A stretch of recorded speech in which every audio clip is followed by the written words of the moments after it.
Ladies and gentlemen, can I please have your attention? I've just been handed an urgent and horrifying news story. And I need all of you to stop what you're doing and listen. Let me see your identification. What did you say? I'll tighten those restraints. Scavenger scum. We don't need to see his identification. I will remove these restraints and leave the cell with the door open.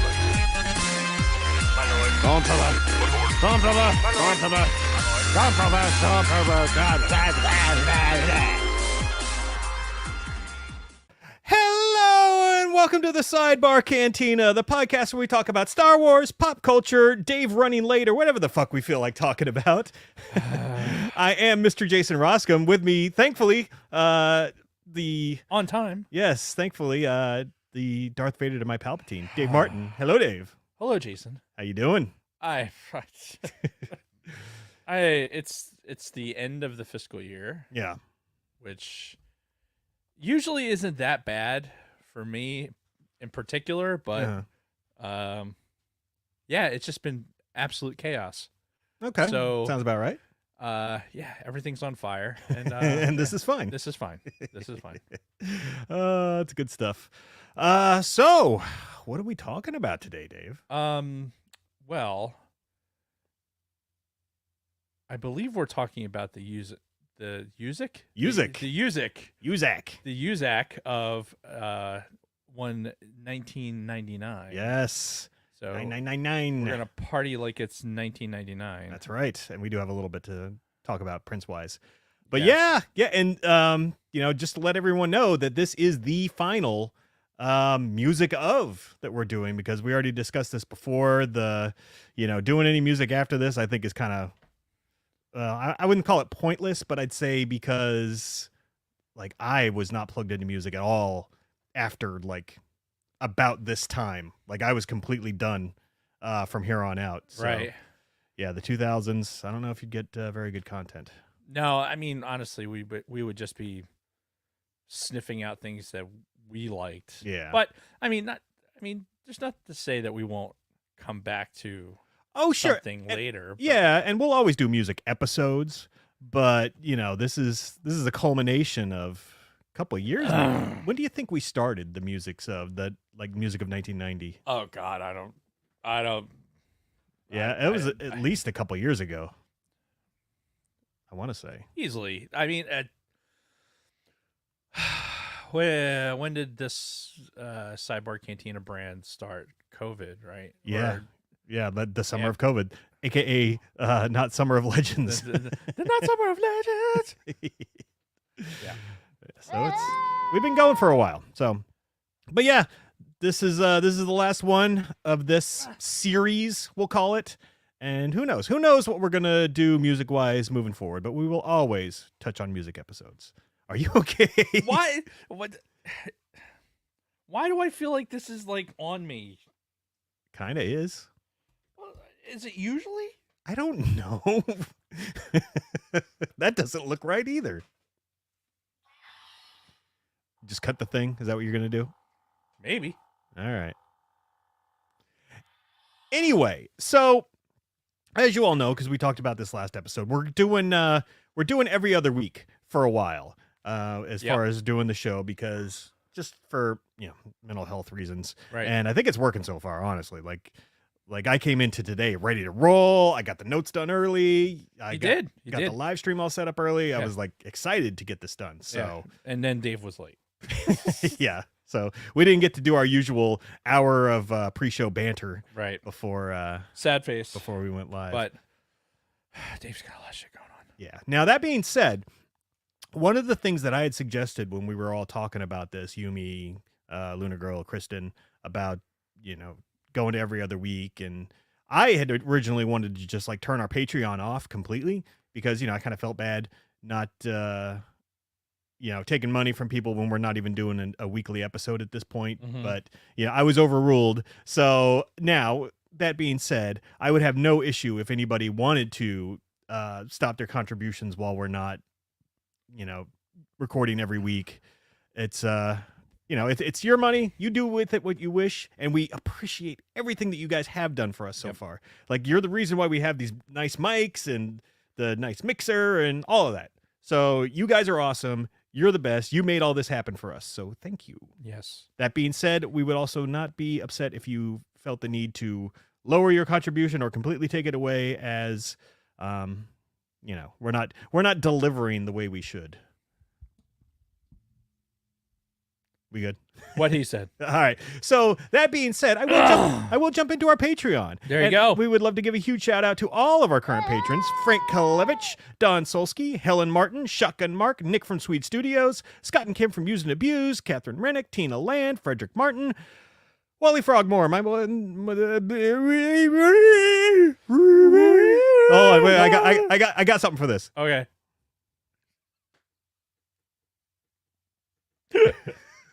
I hope they heard that. That was perfect timing. That was absolutely perfect timing. Anyway, what was I talking about? Oh yeah, my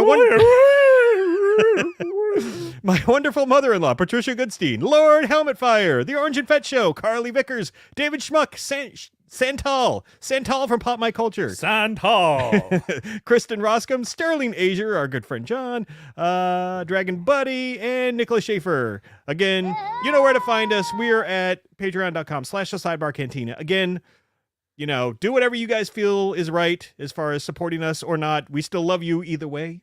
But yeah, it's for the foreseeable future, probably until Skeleton Crew comes out. We're probably going to be doing every other week until then. So that being said, done. The end.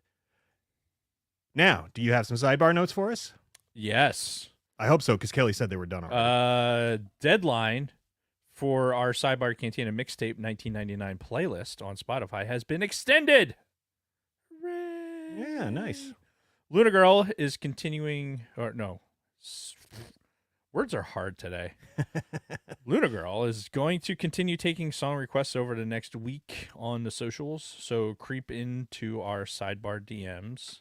The new playlist will go live on Spotify a week from today.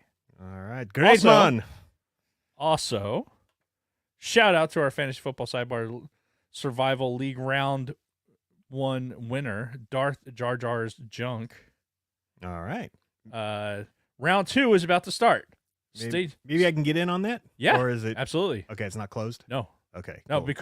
because while I was taking a shit today.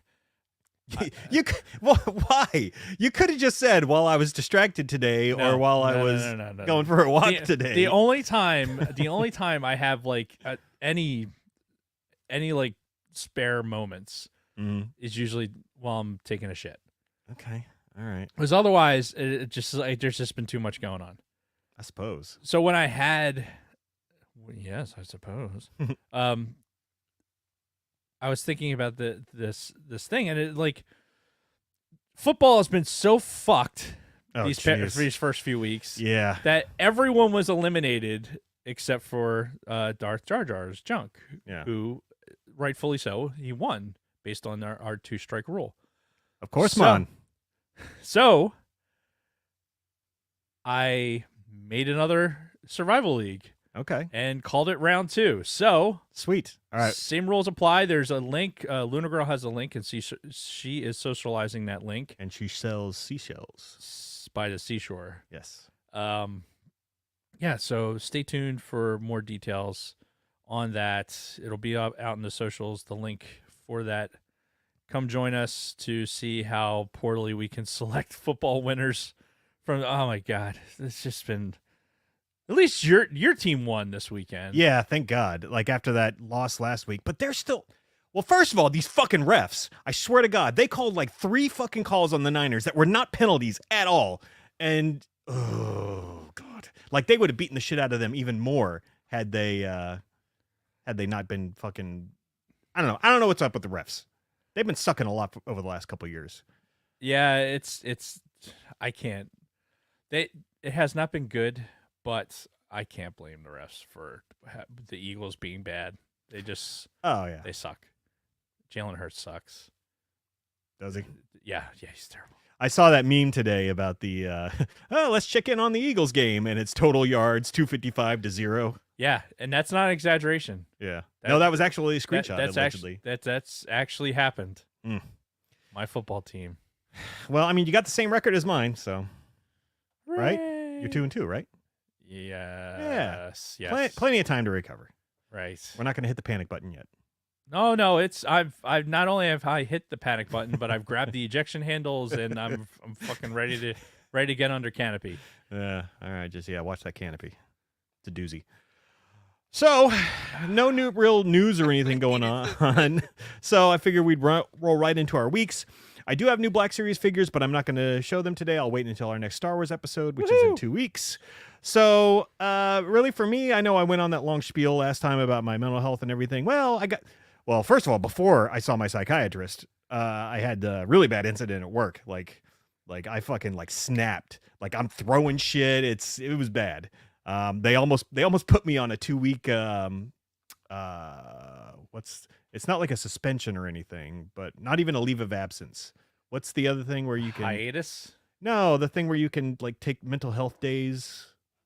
But yeah, they almost forced me to do it for 2 weeks, which I mean wouldn't have been the worst thing in the world. Right. But no, I ended up just going back, and then the next day I saw my psychiatrist. He gave me more drugs, and I'm great.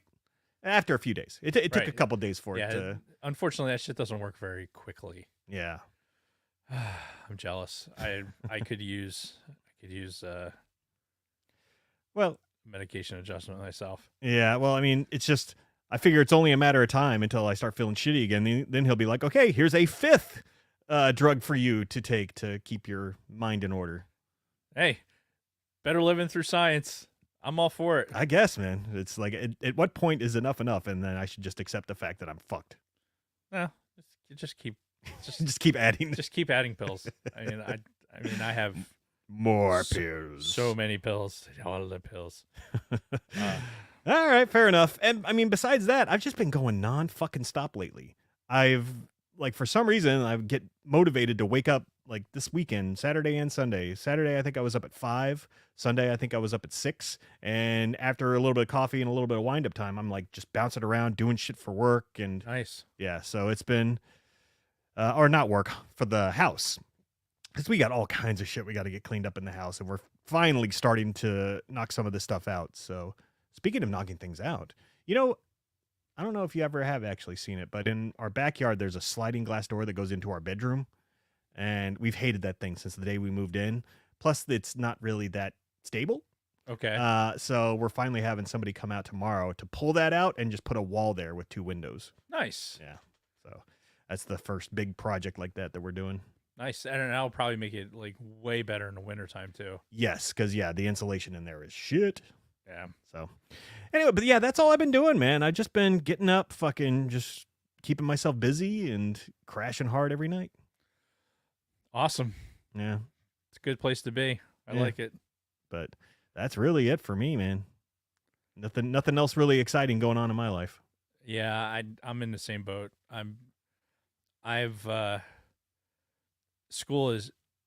Work and school are both just kicking my ass really badly. Yeah. I'm not built for the multitasking the way I used to be.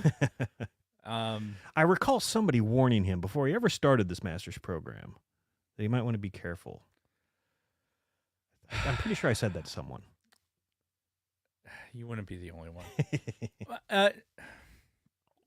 And honestly, it's as much the master's program as it is just trying to do everything else, and then also trying to find sanity. Right. I've been doing kind of Lego side projects, and I was printing a bunch of stuff. And you can go on our 3D printing. Mm-hmm. Oh.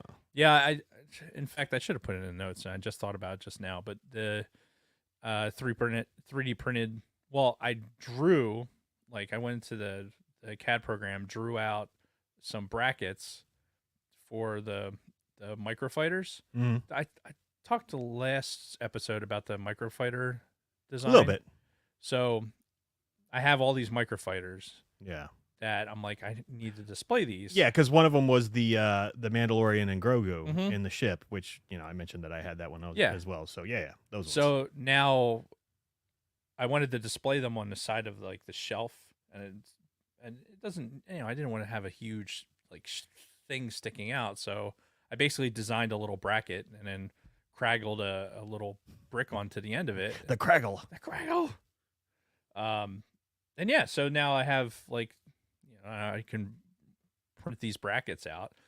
I'll tell you, it's kind of a game changer having the ability to go in there, design something, export it into an STL, run it through Orca Slicer, and then print it.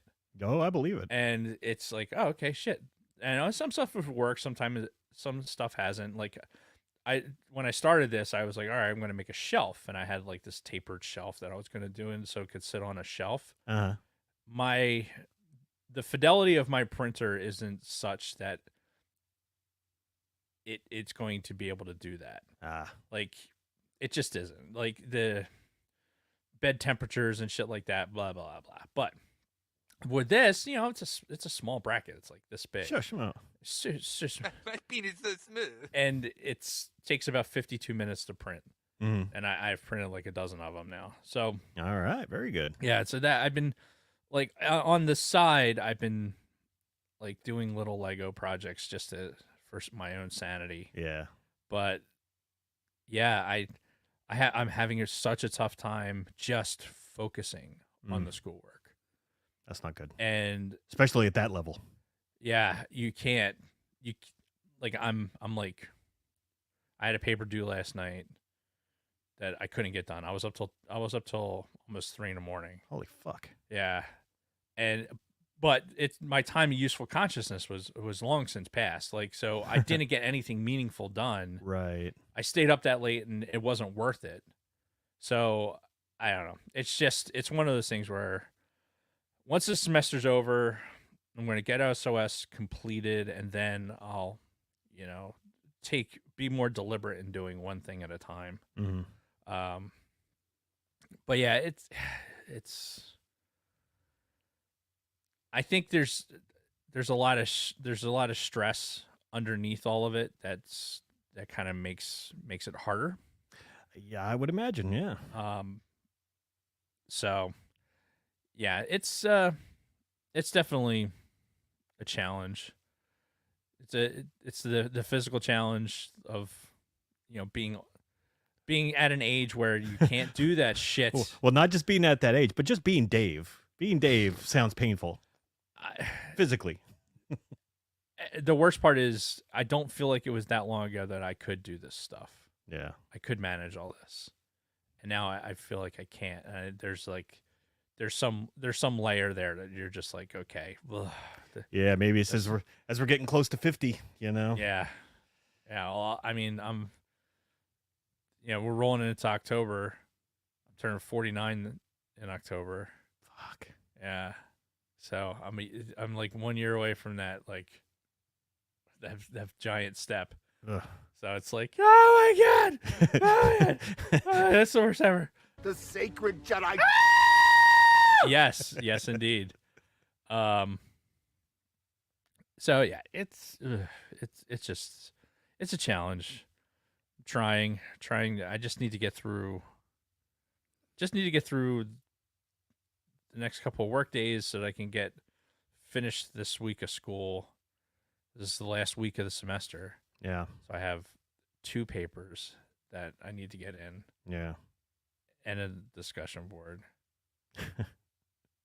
It's one of those things where you just got to sit yourself down in front of the computer and I'm not doing anything but focusing on this.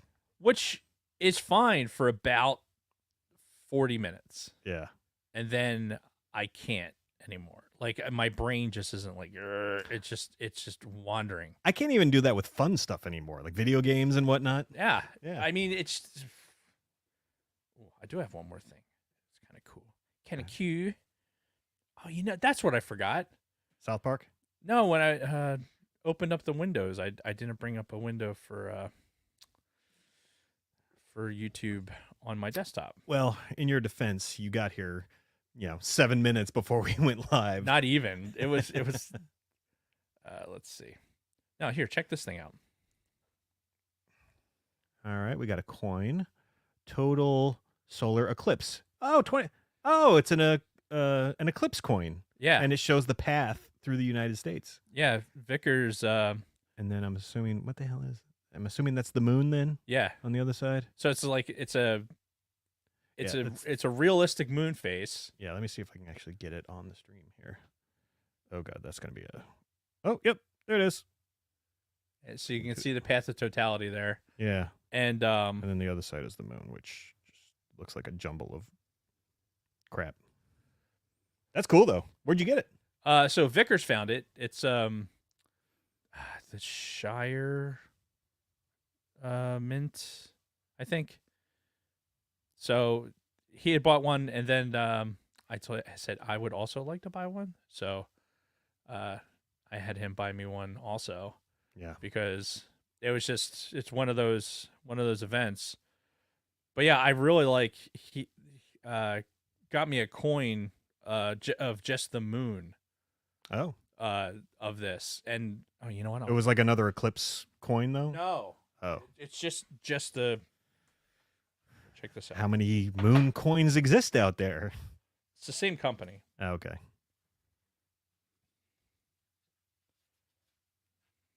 Yeah. Check that. I think I showed that to you before. But maybe not. Oh yeah, it looks like the same moon picture and everything. That they Right. did. It's probably the same stamp because Yeah, it's except for the backside.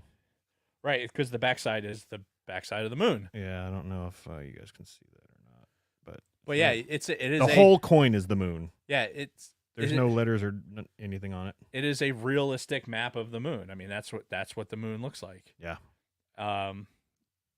So like, I don't know. It's just obsessively fucking cool. So yeah, that was I actually got. I haven't seen Vickers in a while, and there was a Chiefs retirement the other day, and I ended up seeing him there, and yeah, he hooked me up with this. Excellent. So that's great, man. I was going somewhere with that, and and it's gone. Well, you were trying to open up a window in your browser, and you said you didn't open up something that you were going to. I know. It's like, you know. I'm trying, man. I know. You know what? We're just gonna move it along. Just move it along. All right. Everything is fine. Well, Everything's fine. I mean, is that the end of your week? Yeah. It's okay. It's yeah. Even though it's been like 2 weeks too, but it legitimately has just been school stress, yeah, work, stress. Work. Yeah. Was that 99? No, no, that was like Rihanna somewhere in the 2000s, I think. Was Rihanna even singing that by then? Oh, not in 99. I don't think so. 94. She might have been like a teenager at that point. I don't know. Whatever. Either way. How old was Rihanna? In 1999. Oh, I did while I was not getting my paper done, I did watch the Dragon crew meet up with the ISS and board the Freedom. What a fucking shit show, dude. So they got there, and I really want to know, and I'm hoping something comes out about it today. I want to know what the Russian did to his fucking neck. So when they showed the inside of the cabin in the Dragon capsule, you could tell that the cosmonaut was like he just wasn't moving his head right properly. Oh, he was like Batman? Yeah. Exactly like that. And I'm just like, what happened? What did I miss? Yeah. So I watched most of the coverage, right? So I don't know if he slept funny, or just because he's a first timer up in space. Yeah. So I don't know what happened, but when he got into the ISS, like it was really obvious that he could not turn his head, and everyone else is like, wee, like the mission commander. He's like, everything was fine with him. Yeah. But he'd been in space before. But this Russian was just like, yes, I'm turning and looking at all of you. And I'm really curious as to what happened. Yeah. Yeah, I don't know. I haven't heard anything. Yeah. So, all right, we ready to get to the main topic? Yes. All right, the music of 1999. I've been looking forward to this one. 99. And we did get permission to 94. play a clip of, well, quite frankly, the top-selling single of that year. So, thank you to Sony Music for allowing us to play this clip. So, I mean, this will help get you guys right into the mood of 1999.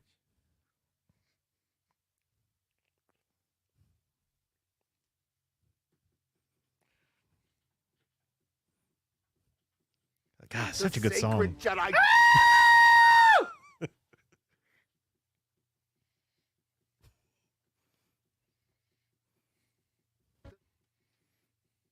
The sacred Jedi.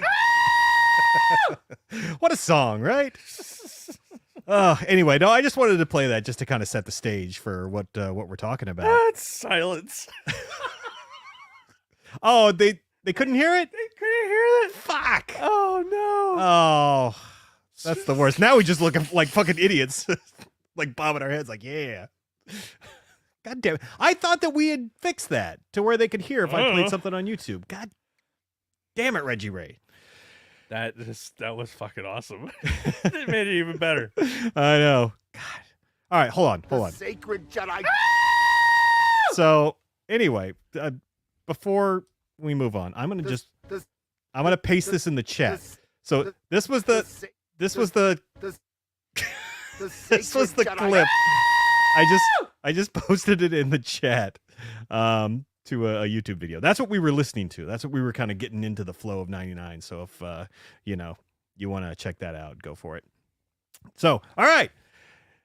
As always, we always talk about what we were doing in 99, but we've kind of been there, done that. Yeah, a little bit. We beat this up pretty good, honestly. Because we've talked about this year a lot, especially this year because again, 25th anniversary and whatnot. Mm-hmm. But yeah, a lot going on this for this year, and I'm gonna keep mine more specific to the music. First of all, the Blue Beast. I don't know if I've ever told you this story. The end of my first year in the Guard, or my first term in the Guard, Kristen and I were dating, and we actually were living together at this point. And the car that I was using at the time died, like something wrong with it, and the only transportation I had available was this blue station wagon that used to belong to her dad. And she had driven it before in the past. We're talking like a 1970s fucking station wagon. Really? Like, so here's some of the weird shit with this thing. The wipers were funky because they like went over, like they rolled over too far to the left, because if you don't stop it from doing that, it'll go all the way to the left, and then the other one will like kind of clip back and go over the door, and then they won't move.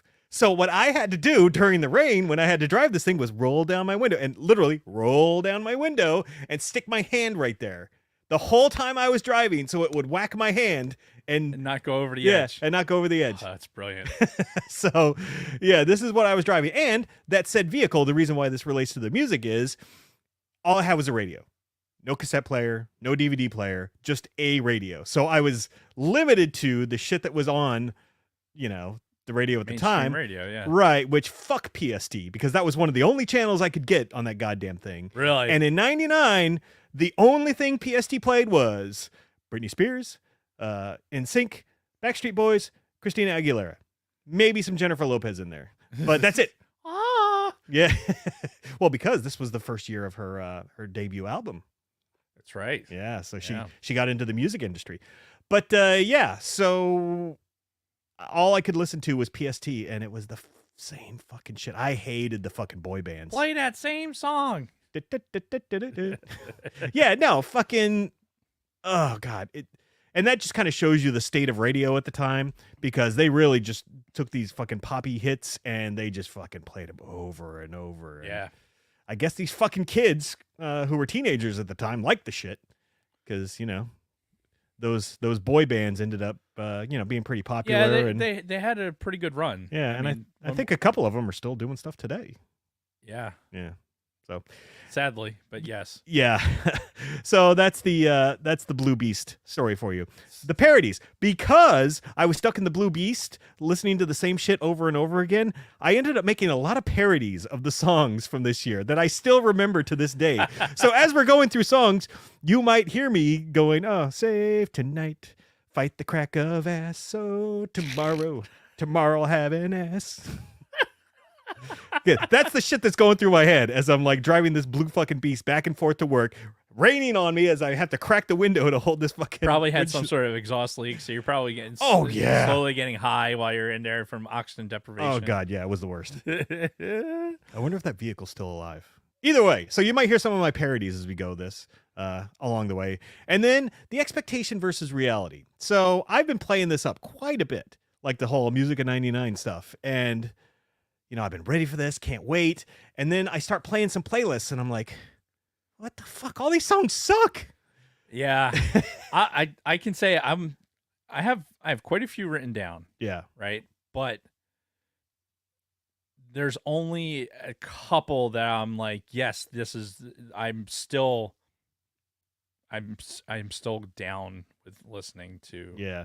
Well, I've got 2 on my top 5 list that I still listen to on a regular basis.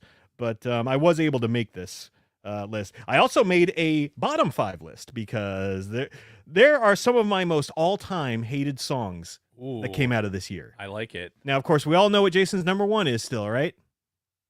All right. Anybody who remembers, say it in the chat. But yeah, so you can add some of these to my most hated songs of the year. I wish I had done that. Yeah. Well, either way. Anything else you want to add to this year? Because again, we know children and nope. Yeah, my daughter was born tomorrow. Oh, yeah. October 1st, fiscal year. Yeah. Ah, very good. Well, yeah, the first day of my active duty orders, and your daughter was born. I missed that my first day of work because I was watching her get born. That's great. So yeah, happy birthday, Kate, and. She's actually home for the next couple of days. Oh, good. Nice. So, what time do you think she's going to call? Well, I'm guessing 6:30.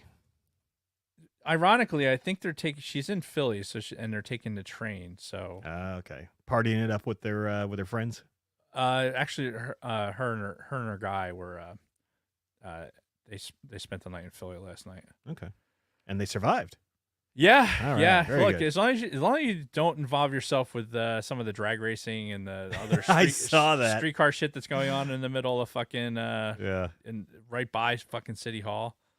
And did you see that some of these clowns got arrested? Oh yeah, yeah. And the mugshots are fantastic, and they're not like these aren't Delco people. Like these are like English Town and like all like a bunch of suburban white kids or something. Right. And that's what's fucking hilarious is like, oh, you're gonna come out and you're gonna ride on top of cop cars and wear They saw too many Fast and Furious movies, I think. There's they have no sense of there's repercussions for this. Oh, go figure. Yeah. Yeah, they have no concept. Well, and of course, given the cars that they are probably driving, I'm sure they have rich parents and, they've gotten whatever they wanted. And look, I don't have, I mean, it's a sidebar, but I don't have a problem with even the car stuff because, I mean, for as long as there's been cars, there's been like kids in cars and going fast and shit like that. I mean, I had a car thing, I definitely drove like an asshole. Mm-hmm. I had a Mustang and I don't necessarily even have a problem with the car thing. It's just hey, the cops are coming. All right, let's fucking beat it, or let's at least try to like make this so that we're not endangering the public. So if the cops do come, we're not going to get into trouble, right? Sure, yeah. Or you can at least have an effective escape plan. They're just blatantly like, hey, they can't do anything to us, so fuck them. Mm-hmm. Cop cars are going to come in the middle of this, and we're going to jump on top of their hoods. Like, are you fucking kidding me? Like, these kids need to get riding kinged, right? These white kids that want to show up in the middle of the city and fucking jump on top of cop cars. Guess what? You should get the fuck beat out of you. I could agree with that. Like, absolutely. no holds barred, fucking get in the back of this fucking Rubbermaid fucking seat back here, and I'm not going to buckle your ass in when I take you to the fucking roundhouse. And oh, by the way, we're going to do the Fast and the Furious on the way over so that I can fucking give you a little bit of fucking door-to-door counseling back there. Right. We need some. That's a good metaphor. I'd never heard that before, but Oh no, that legit is a thing. oh Well, yeah, no. Now that you mention it, I'm like, oh yeah, I'm sure that's a thing they say. So back in the day, when the Crown Victoria cop cars, sidebarring from the sidebar, Yeah, I think so. the sedans, like the big Ford sedans. Yeah, yeah. Well, in Philly, they have plastic seats because you get drunks and shit in there, and everyone's throwing up, and so you fucking want to be able to just take a garden hose and hose it out so that you're not dealing with a bunch of just smelly carpets and shit. Sure. So if you made an arrest to somebody who was really like being an asshole, they would forget to buckle you in. Yeah. And then on your way to lockup, Oops, I got to make a sharp turn here. boom, boom. Like, oh, you're not buckled in back there? Sorry. Yeah. Yeah, it's Well, they got cameras in all the cars now, so I don't know. yeah. This was pre-cameras. I'm talking like in the 90s. Yeah. Like this is before body cams, and this is like Frank Rizzo, like going into the, back when cops actually like people were scared of them. To be honest. Well, so sidebar of the sidebar of the sidebar. Sidebarception, I love it. I love watching fucking body cam videos now of like just fucking morons getting arrested and then trying to resist and either getting tasered or just I love seeing that shit. Yeah. Just stupid human tricks. Yeah. And the trend I'm seeing right now is people who they get pulled over and they're like, I don't have to speak to you. I am an independent person, whatever these fucking like hyper libertarians do, where it's like, you don't have authority to tell me that I have to get out of my car, blah, blah, blah, blah. So, and I love it when those guys end up, face down on the fucking pavement. Yeah, there's a time and a place for that level of activism. It's not during a traffic stop. No. It's not. What people don't understand is that officers, when they're making a stop, you don't know what they pulled you over for. You could have gotten pulled over because your vehicle matched a child abduction. Sure. Yeah. And they're coming to your vehicle and they're amped up. You don't know. You just figured maybe you were in a school zone speeding or some shit. So you're like, what the fuck is this? You're all indignant. Meanwhile, they're already all amped up because they're expecting to have a warrant or something. Oh yeah. And they never know who's in that car, what they might have on them. So you can't assume that you're you're starting from zero. Yeah. Because you're not. Every time an officer makes a traffic stop, he is putting himself in danger. Yeah. Even just by getting out of the fucking car, because cops get killed more by fucking other vehicles all the fucking time. Yeah. So anyway, don't be an asshole. Yes, if you want to, points to be made for fucking what your constitutional rights are and everything else. That's fine. Not when you're fucking on a traffic stop. It's just dumb. Yeah. It's just dumb. You're not helping. You're not helping. Right. Be smarter. All right. Well, I'm going to dip backwards into a pool of water real quick so we can break free of our inception and get back to the music of 99. 94.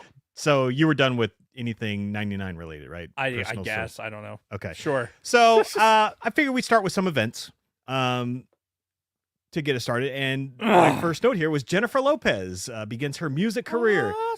Yeah, with that If You Had My Love song, which that song is fucking terrible. It's like, listen to the lyrics. See, this is the fucking problem with a lot of the songs that came out around this time. Listen to the fucking lyrics. They make no goddamn sense. Or they're just like, because seriously, it's, if you had my love, would you comfort me? If you had my love, would you not cheat on me? Because if I have a man, I don't want him to cheat on me. That's it. That's the fucking song. It's not that doesn't make sense. It just, Well, it's just stupid. It's stupid. And she obviously can't abide by that because look at everything. Her career and relationships. Yeah. That hasn't really worked out. Yeah, that I don't think that there's a single Jennifer Lopez song that she ever released that I enjoyed. Like I don't think I ever liked any of her music. I mean, that's why Jennifer Lopez is so popular. That's right. And I'd rather hear her sing than fucking There you go. The real Jennifer Lopez. So here's one. June 1st, 1999. Does anyone in the chat or does Dave know what happened June 1st, 99 that would have to do with music? Napster? That's right. Fucking Napster was released in June because 99, that was a big fucking year for CD piracy and all that. Because that's when, I had a friend from California who showed me, because he was like the first person I knew that got a DVD burner. Or a CD burner, I should say. Right. DVD burners were way off from that. We're not there yet. Yeah, but he had a CD burner, and he's like, hey, tell me some of your favorite songs that are out right now. So I made him a list. And when I went home on leave, he just handed me the disc. He's like, here's that CD with all the songs you want. And I'm like, oh, how did you do this? What is this magic? I know. And so, yeah, I very quickly, jumped on the bandwagon, got my own CD burner, fucking found this Napster thing, and, we were off to the races. Yeah. I'll tell you, I was not nearly as invested in Napster as I was in LimeWire. Really? Yeah. See, I barely touched LimeWire. I was more Napster and then Kazaa after that. I never got into Kazaa. Okay. Well, that's where you could start getting more video files and things like that. I mean, LimeWire had a lot of that.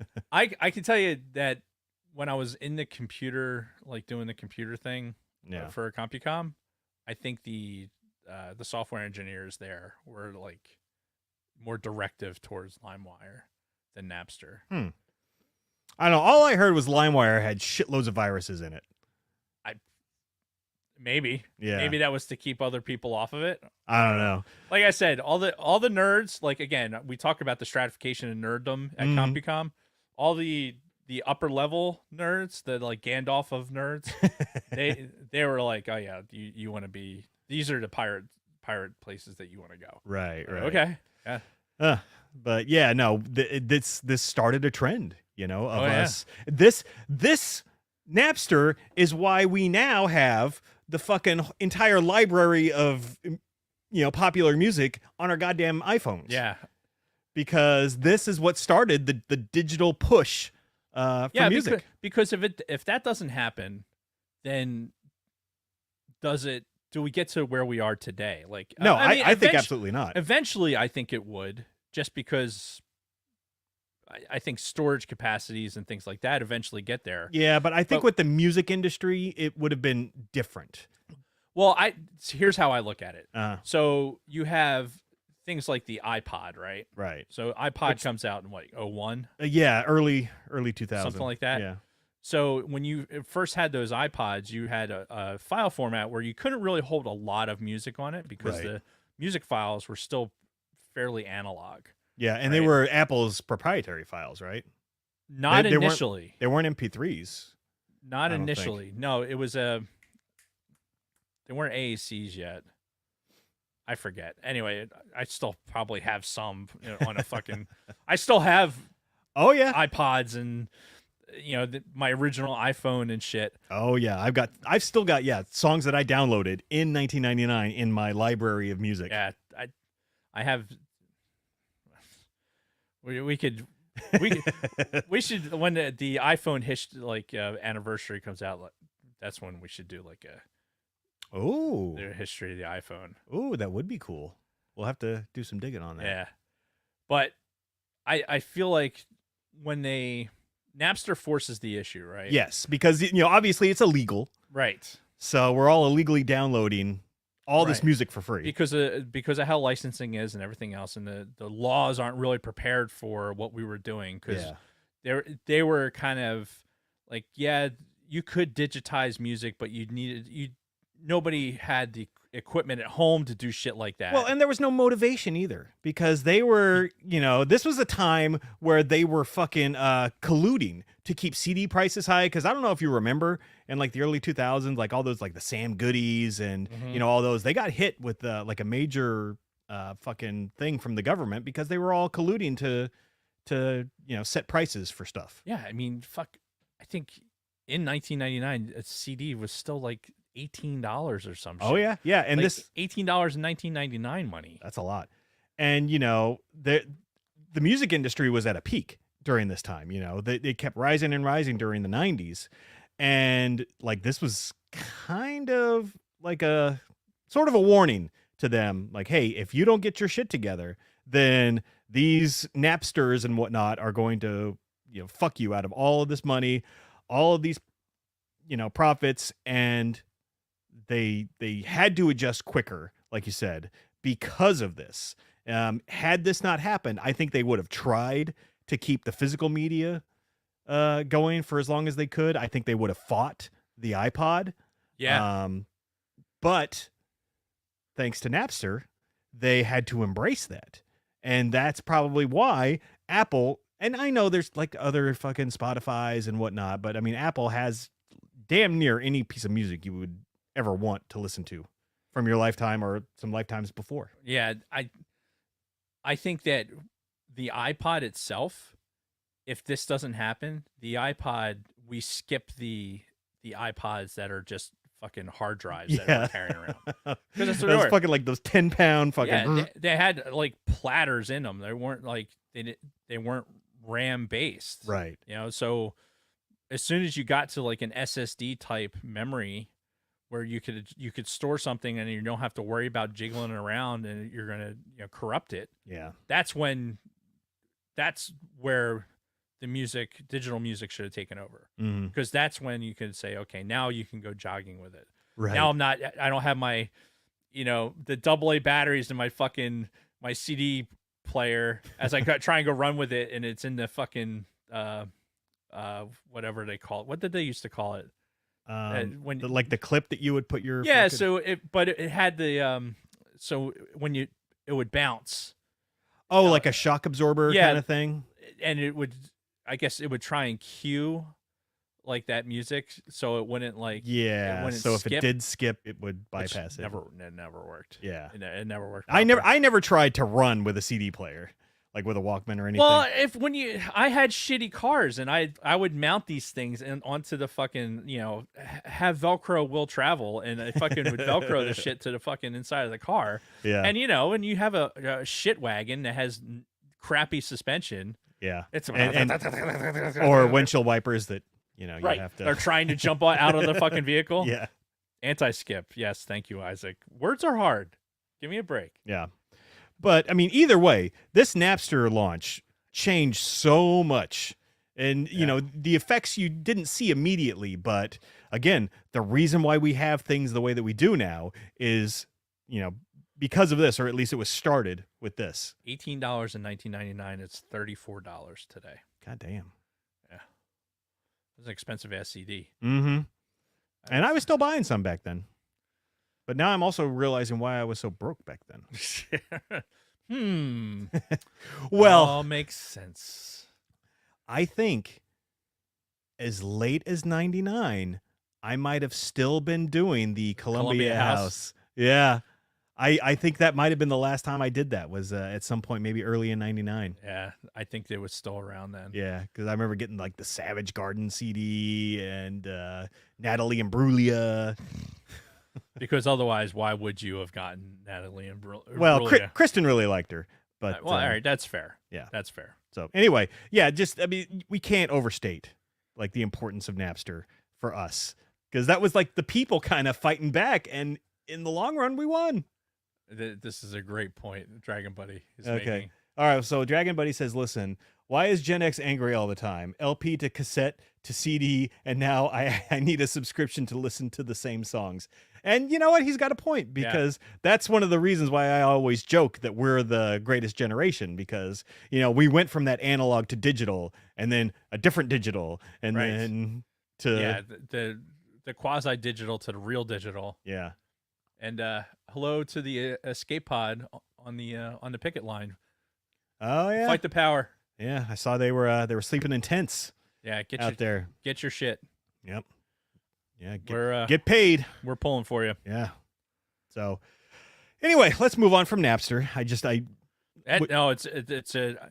I wasn't even thinking about it, but you're right. It's a huge part of getting us to where we are now. Yep. In October of that year, we had the first Coachella take place. This one was headlined by Tool, Rage Against the Machine, a bunch of others. I've never really paid much attention to a Coachella before, but they talk about it all the time to this day. Yeah. When you say Coachella, I think of it's some sort of like coffee drink. Like I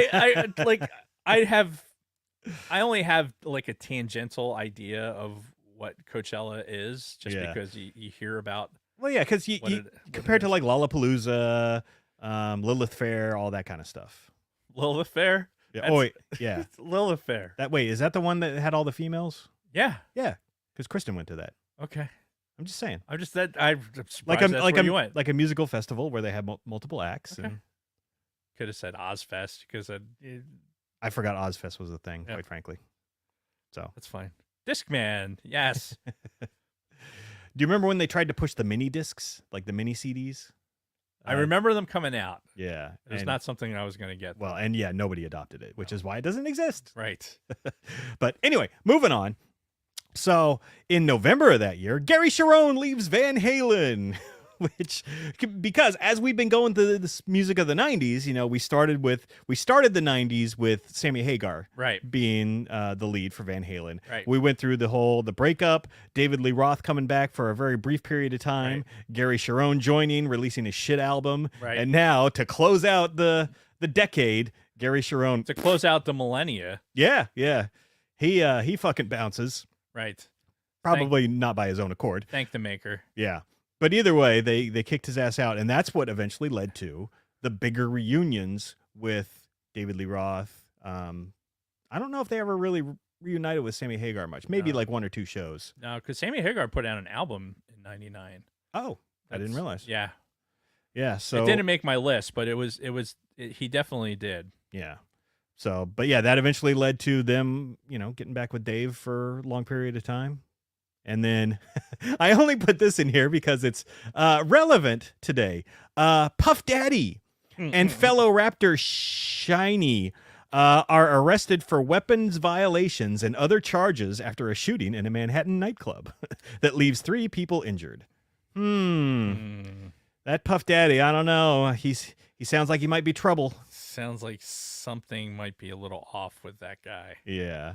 Don't know I can't quite put my finger on it. I don't know. Let's check on him in 25 years and see what's going on.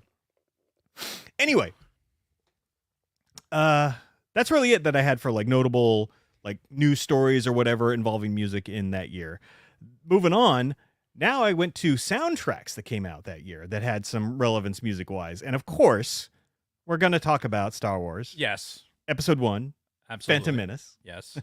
Because that came out in May of 99. And 94. yes. And the soundtrack was fucking incredible. Mm-hmm. Like, despite what people thought about the movie itself, I think everybody agreed that fucking soundtrack, Duel of the Fates in particular, was just mwah. Yeah, it for when the I don't know, not that John Williams ever had like a lull in what he was doing, because he was constantly working, I'm sure. But I think for it got words. Well, we were kind of out of a period of time where John Williams was always there. I think for me, as I'm like an adult, right? I have my second child, right? Yeah, because we're like in our early 20s at this point. Yeah, I have a 4-year-old and a newborn. It's 99. John Williams, like Star Wars comes out, and now it's kind of like, and now it's a thing again. Yes. And hearing just even on the ads, like seeing it on TV and having an ad pop up and getting to hear like the music, it was an experience that, as a kid, you don't you appreciate it because like, oh shit, Star Wars, right? And you have that moment. Mhm. But then as an adult, I was having it in a different way. Right. And I was really appreciating John Williams for fucking just, oh my God. Like the music I'm appreciating the music. Yeah. It's not just Star Wars. Like I'm not just appreciating Star Wars. I'm appreciating like, wow, this fucking music. Yeah. Like I was very, very already a fan of all the music out of Star Wars. Mm-hmm. But it wasn't until really 99 and the popularity of Duel of the Fates and you were able to kind of hear it everywhere. Yeah. I still can't find it on vinyl. No? No. I can't. You would think that the whole soundtrack would have been on vinyl at some It point. was only on CD. No It shit. was only released on CD. Wow. Which Yeah. I bought the day it came out. Yeah, which I didn't. Which I don't have. Which, by the way, But okay, I have it on Napster. we're we're sidebarring here. Phantom Menace soundtrack. Trust me, this is all gonna make sense. So, release date was May 4th of 1999 Yep. for the soundtrack. Do you remember when the movie came out? It was Because I do. later. It was May 19th, 2 weeks Yep. after this. Let me go down some of the track titles for you. Okay, we got the main title, Anakin's theme, Arrival at Tatooine. Oh, he is the chosen one. Okay. Duel of the Fates, Watto's Deal, Kids at something or other, the Droid Invasion, Qui-Gon's Noble End. Right. So I buy this thing and I'm like, fuck yeah, this soundtrack is awesome. And I turn it around and I'm looking at the fucking thing and I'm like, well, I guess he's going to die. Spoiler alert. Yeah, Jesus Christ. Like, I remember reading that at least a week prior to the movie coming out. Yeah, and I remember when when episode 2 came out, they deliberately what did they do? I think they changed the titles as to not reveal anything. Oh, yeah. Because of that, because of what happened to you, they deliberately changed the titles of the music. Yeah. To not coincide with anything so that it wasn't spoiling anything. Huh. And I just realized it was released on May the 4th, 1999. And that was before. Why not release the movie on that day? Like, why not take advantage of that? Lack of foresight. Hey, this May the 4th thing, that might take off. Yeah, people might enjoy that. Yeah. So, yeah, I mean, Phantom Menace, obviously. They had a music video for Duel of the Fates. I don't know if you remember that. No. But they had a music video that was in regular rotation on MTV and VH1 that was Duel of the Fates. It was, scenes of the movie splashed with those scenes you see of Williams composing and recording the song. George Lucas is in the thing. They get a selfie with each other, Huh. But yeah, I don't remember that. Huh. By 99, I was beyond MTV. Well, yeah, and this, I was pretty close to the end myself at this point, but, I still put stuff on every now and again, and especially knowing that they had a music video for Duel of the Fates. Bronco Fett said that the audiobook for Attack of the Clones came out before the film. Oh, Jesus. And listen, I didn't know. I like audiobooks to me, like I don't like old people got audiobooks like because they were on like cassette tape or you had a fucking binder of CDs that you had to have. Yeah. You're going to listen to a book on tape. Like I didn't start listening, honestly, maybe the first audiobook I ever listened to we were already well into the downloadable content arena. Oh yeah, I'm sure. Again, it's just probably, I don't know. It is well documented my preference for reading the printed page as opposed to any other way. Well, I'm pretty sure the novelization came out at that same time too. Oh, probably. Yeah. Now, to be fair, I don't think there were any real like boom spoiler moments where it was like, oh my god, big revelation in Phantom Menace. Nothing I can think of. It was just a story about things that happened. There was a big battle at the end, and besides Qui-Gon dying, of course, which we all knew about apparently. Yeah. So thanks for that, George. But and Anakin's Darth Vader. Yeah. Oh shit. That's right. Yep. Sorry, everyone. Sorry. Spoiler alert. So, anything else on Phantom Menace before we move on? No, we could talk about. Obviously we could talk about that for a long time. Oh yeah. And should we tell everyone that we came to an agreement that we weren't going to put any of the Phantom Menace soundtrack in our top 5s. Right, because I mean, I think it would have been pretty obvious that we probably both would have had Duel of the Fates as our number 1. It would have been up there. Yeah. I don't know if it would have been my number 1. Oh, 100% it would have been mine. Yeah. Well, because I think Qui-Gon's Noble End is actually, it goes back and forth. But it would have been from that soundtrack for sure. Do you remember the movie Go, or have you ever seen the movie Go? Maybe. Yeah. So it doesn't ring bells. It's like a story that follows like one person, and then like another person they had an interaction with earlier in the movie. They go off and have their own story, and then this person has their own story, and it all kind of comes together at the end. Is it like a Mad Lib? Like what? No. Like one group of guys, they went to Vegas, right? Two of the guys ate shrimp at a buffet. They fucking Tay Diggs was the main guy that they were with. Okay. And him and this British guy stole first they shot a guy at a strip club, and then they stole a fucking nice car, and they're blasting through the streets of Las Vegas, blaring the Len song "Steal My Sunshine." I was driving down to bed, which is no, I'm just saying, like that movie had a lot of good music in it. Okay. It had a great soundtrack. And it was an awesome movie, by the way. If you've never seen it, watch Go. I don't know if I've seen it. Yeah, it's a great movie. Like, honestly, I know this might be blasphemy for some people, but I kind of compare it to Pulp Fiction. Okay. In the style of movie that it is, the enjoyment level that it is. Like, it's a really good movie. It's fun. Yeah, so I suggest people go see it. The End of Days. Oh, Uma Thurman? Is that Uma Thurman? No, Sarah Paul? No. I can't remember. She was some fucking chick that's always in like indie movies. Sarah Polley. Sarah Polley, thank you. Katie Holmes is in it. Yep. Katie Holmes is in it. Moore. Mm-hmm. Melissa McCarthy is in it? She is. Her first movie role. Huh. Yeah. No, funny movie. I highly recommend it to anybody. And it's short too. It's only like an hour and 30, hour and 40. Interesting. Yeah.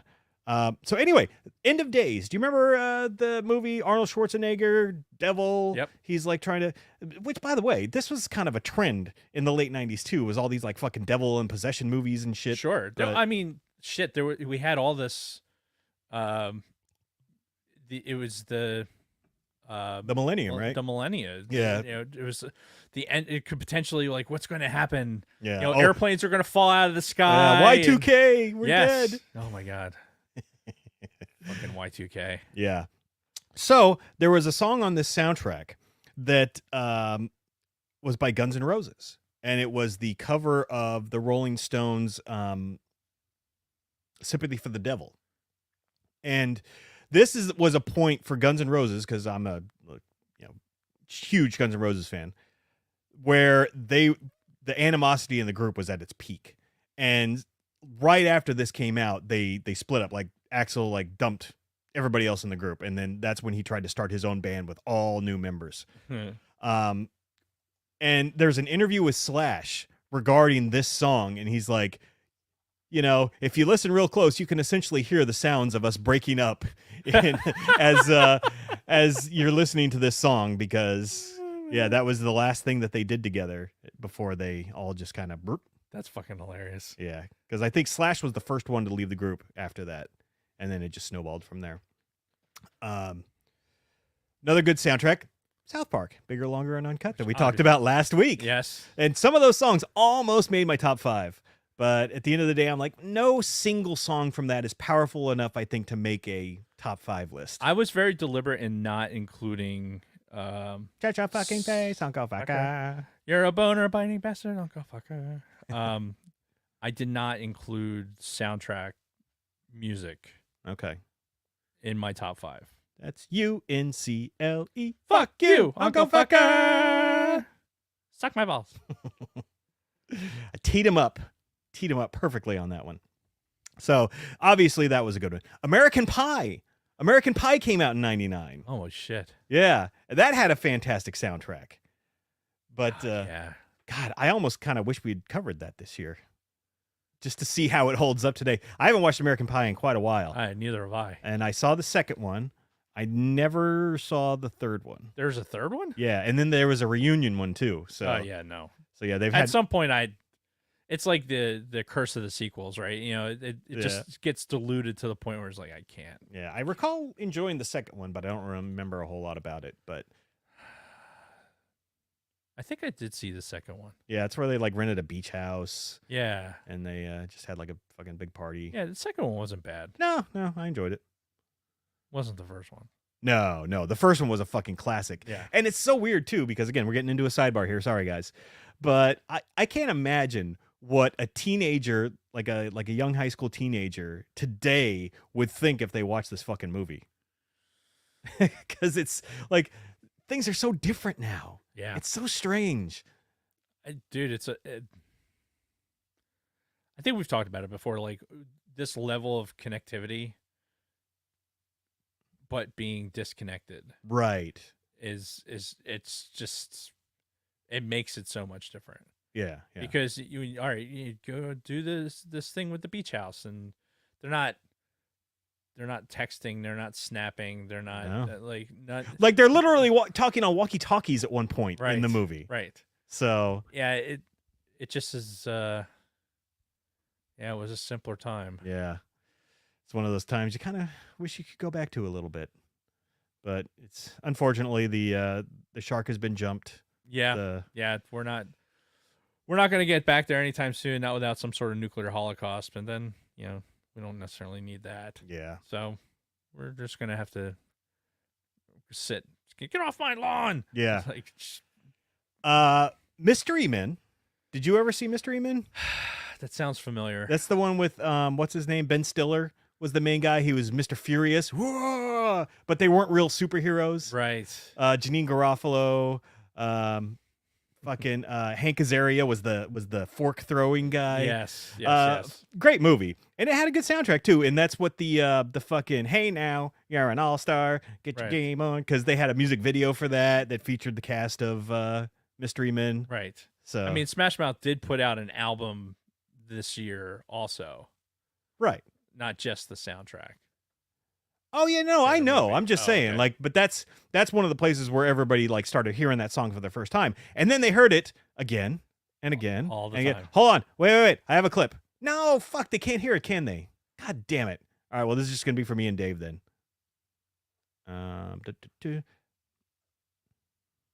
Okay.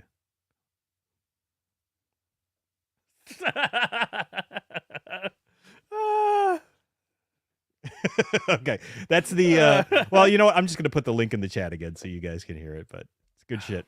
The sacred Jedi. All right, entertain the people while I'm pasting this. Paste. My penis is so smooth. I meant maybe talk or something. Clearly not. You said entertain them, not talk. I guess I was not specific. So, all right. So anyway, Mystery Men, and then of course The Matrix. Now I knew some people that own the Matrix soundtrack because it's all that the techno shit. Yeah, it was a good soundtrack. Yeah. So, again, I knew people who had it. It's certainly not going to make my top 5 anywhere, but it was a notable soundtrack that happened that year. Well, and I think on my other deserving mention, you had the Rage Against the Machine track at the end. Yeah. Which is pretty notable. Like, you get Neo flying off at the very end. Mm-hmm. That's my Rage Against. If you ask me, like, oh, tell me a song that Rage Against the Machine did, I'm going to probably tell you that one. Yeah. I mean, I'm familiar with a handful of their songs, but yeah, I don't know if I know the titles of many of them at all. Right. I know that one's Wake Up. Yeah. Which is, again, okay, sure. Yeah, because The Matrix, right? It makes sense. Yeah. So that's it for the notable soundtracks. You didn't happen to have any more in mind, did you? Soundtracks. What did I have? Mentioned The Matrix, of course. Blah blah blah blah blah blah blah blah blah blah blah. Nope. What was that? I don't know. All right. So next thing I wanted to do was just run down some of the singles of the year, and I got the Hot 100 singles from 1999 up. And as we already talked about before, Hot 100. the number one song of the year was Cher's "Believe." Right. Which, you know, it was such a unique thing. Oh, let's go get some huevos rancheros. Oh. Anyway, so yeah, it was weird, you know, because Cher hadn't been relevant in, you know, a bit of a time period. Yeah, I mean, and if I remember, like, her face, it just kind of like, if you've been to Disneyland and you've looked at the animatronics, like, I see some similarities. Well, here. I mean, yeah, she was kind of the forefront of of plastic surgery back in the day. She was the tip of the spear for some of that plastic surgery. Yeah, and now all these fucking fake-looking people that you see out there, you can all thank Cher. Yes, it's all her fault.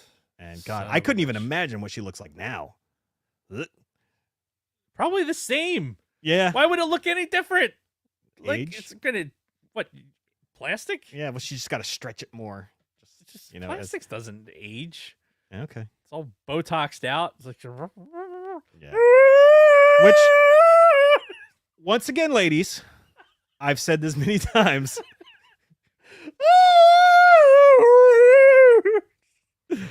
All of that shit looks terrible. The fucking Botox, the lip fillers, all that stuff. It looks terrible. Don't do it ever, or I will never speak to you. yeah, it's. Oh my God. I think I was just communicating with whales. Just a minute.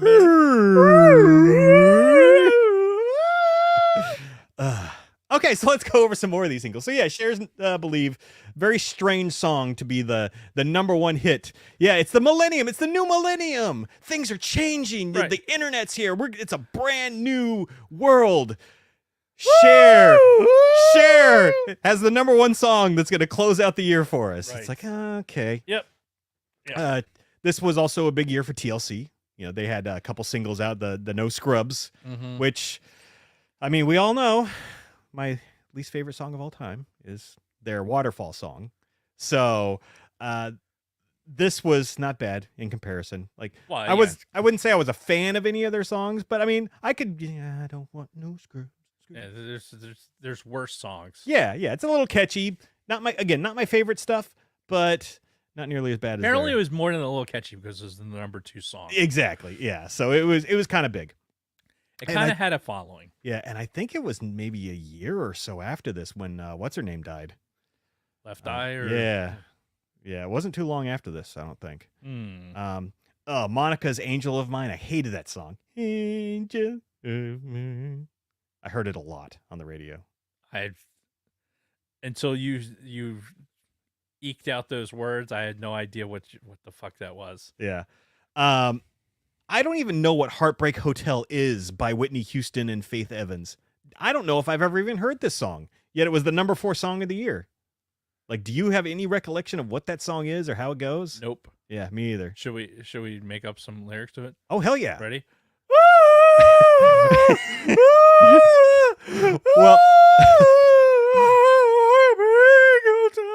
Well, I'm sitting here envisioning Whitney Houston going, "Well, since my baby left me, and I will always love Heartbreak Hotel."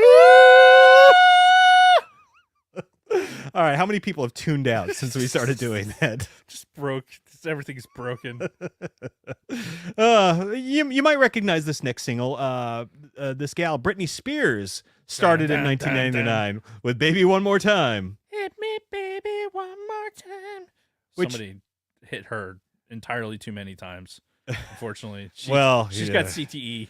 Yeah, I mean, I feel bad for her now. I know, and you know, right? as you look back and you watch like all these clips and interviews they did with her and stuff, like everybody treated her like shit. The media treated her like shit. Yeah. Just like they fucking ran her through the fucking ringer. She had a fantastic fan base. I mean, she became a multimillionaire after this, but yeah, she got shit on pretty fucking hard. Yeah, they're just not. There wasn't a stable foundation there, unfortunately. But thankfully, you know, we got several years of good stuff from her before she went batshit crazy. Sixpence None the Richer, Kiss Me. I liked, they had a different song that I liked, but it wasn't this one. I hated the Kiss Me. Kiss me. No, nothing. Oh! I know. So All right. Kiss me. Dun, dun, dun, dun. I didn't know that was the name of the artist. Yeah, Sixpence None the Richer. I always hated that name, too. And following Britney, we've got Christina Aguilera's Genie in a Bottle. Yeah, Well, see, I always found this weird because what was she, like fucking 17, 18 maybe when she made this? She was pretty young. Like her and Britney were both, you know. I mean, they were both. I mean, shit. Britney was fresh off of fucking the Mickey Mouse Club, for God's sakes. Right. Going into this, weren't they both in the Mickey Mouse Club? They were.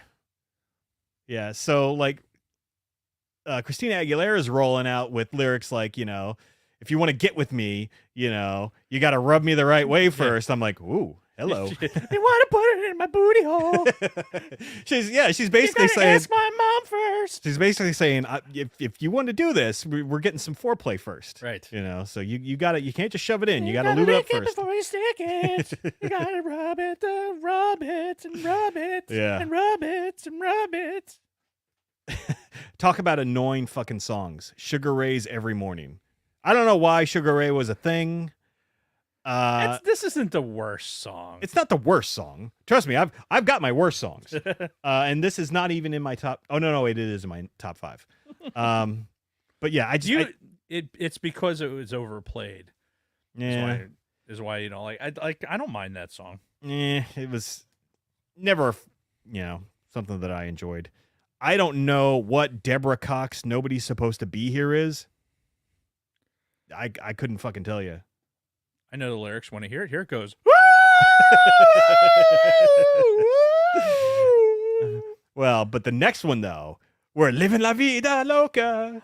Outside, inside out, living la vida loca. The year after this. Lips are devil red and your skin's a color mocha. Yeah, I think in 2000, Chris Rock released a stand-up special, and he's talking about people who don't like gay people. He's like, you know, it always comes back. Karma always comes back. He's like, if you don't like gay people, you're gonna have a gay son. Uh-huh. If you don't like Puerto Ricans, your daughter's gonna come home with "Living La Vida Loca." Yes, I know exactly which one you're talking about. Yeah, which he delivers it better, obviously. Yeah. But yeah, that came out the next year, which I thought was funny. But yeah, the Living La Vida Loca, it's, you talk about overplayed, it sure as shit was, but it was catchy, you know, it's fun. I didn't own the CD. Nah. I don't know if I've ever actually listened to the song on purpose, but I don't hate it, if that helps. I'm willing to bet that Frederick Martin in the chat right now Yeah? probably is not a huge fan of Ricky Martin. Is he? Oh, fuck, I never made that connection. Oh, that's great. Sorry, Rick. Yeah. Now, going down the line, there's some more that I don't recognize, like 702, Where Are My Girls At? What is that? Who's 702? Yeah. Oh. Then we got Jennifer Lopez, If You Had My Love. I hate that fucking song. Brandy, Have You Ever? Yeah, it was okay. Just kind of a mushy song. Oh, Backstreet Boys. All right. We'll come back around to them when we go into our top and bottom 5s. Well, Or at least that song particularly. R. Kelly and Celine Dion did a fucking song. Apparently. A song called I'm Your Angel. I'm gonna piss on you. Celine Dion, I'm gonna piss on you. Do you think she came out of that like with the feeling like something's wrong with that fucking guy? Like, I can't quite put my finger on it, but something doesn't sit right with me and this guy. Maybe. Drip, drip, drip. Smash Mouth's All-Star, which we talked about. Right. Sarah McLachlan. I was a big fan of Sarah McLachlan. And a lot of her songs that came out around this time period, late 90s, were great, and I really enjoyed them. The fucking Angel song, though, oh, I couldn't stand it. And how does this one go? In the arms. Oh, this is that song. Yes. Fuck you. Fuck you and this song. Yeah, because now that's the animal song, right? It's like tortured animal fucking song. Yeah, and I immediately go back to the fucking dickbags to the ASPCA that were taking advantage of the dogs in the fucking shelter we were at. Yeah. It's like, oh, could die. Fuck you, fuck that song. Yeah. Fuck the ASPCA. Because Fuck Celine Dion for no apparent reason. Well, and this was a song that I missed. Well, I think this actually came out in '98, and I think that's why I didn't mention the soundtrack in this one because, yeah, we talked about it last time because the soundtrack to this movie had that Alanis song "Uninvited," and then every other song was from an artist who already had a song with Angel in the title, and they're like, "Oh, you've got Angel in the title. Let's put this in. You got it. Let's put this in." So, yeah, it fucking dumb, and then. Again, nothing wrong with this song, but overplayed, not really her style. Like, doesn't really seem like something that she would sing. And again, just Yeah. Now all I think about is like suffering animals. Yes, exactly. Like dog with a pencil in its head. Right. There's a pencil sticking out of his face. Or back legs being dragged across the ground Yeah. because it's fucking paralyzed, Yeah. and the owners aren't paying attention. Just like with Bluetooth shit that's not connected to anything. Right. Destiny's Child. One of the members was Beyonce Knowles. I think she became something after this. But this year, she was just singing the "Can you pay my bills? Can you pay my telephone bills?" I actually like the song. It's very catchy. I sing it a lot at night when. Well, so because didn't talk about parodies, right? Right. Every fucking night when I go to take my pills, I'm like, "Can I take my pills? Can I take my nighttime pills? Can I take my daytime pills?" That's funny. Yeah, so that's me. That's the kind of shit that goes through my head. I love it. Pearl Jam's "Last Kiss." Oh, where I can hate this fucking song. I remember you mentioning that before This too. fucking song. No. Just no. No. Absolutely not. We're not even going to mention it. No. All right. Fuck you. Fuck this song. Fuck Sarah McLachlan Yeah. and Celine Dion. Again, for no apparent reason. All right. Well, while fucking Ricky Martin is living La Vida Loca, Enrique Iglesias was keeping it a little low key with "Bailamos." Let the rhythm take you over, bailamos. That's what that says? Yeah. Okay.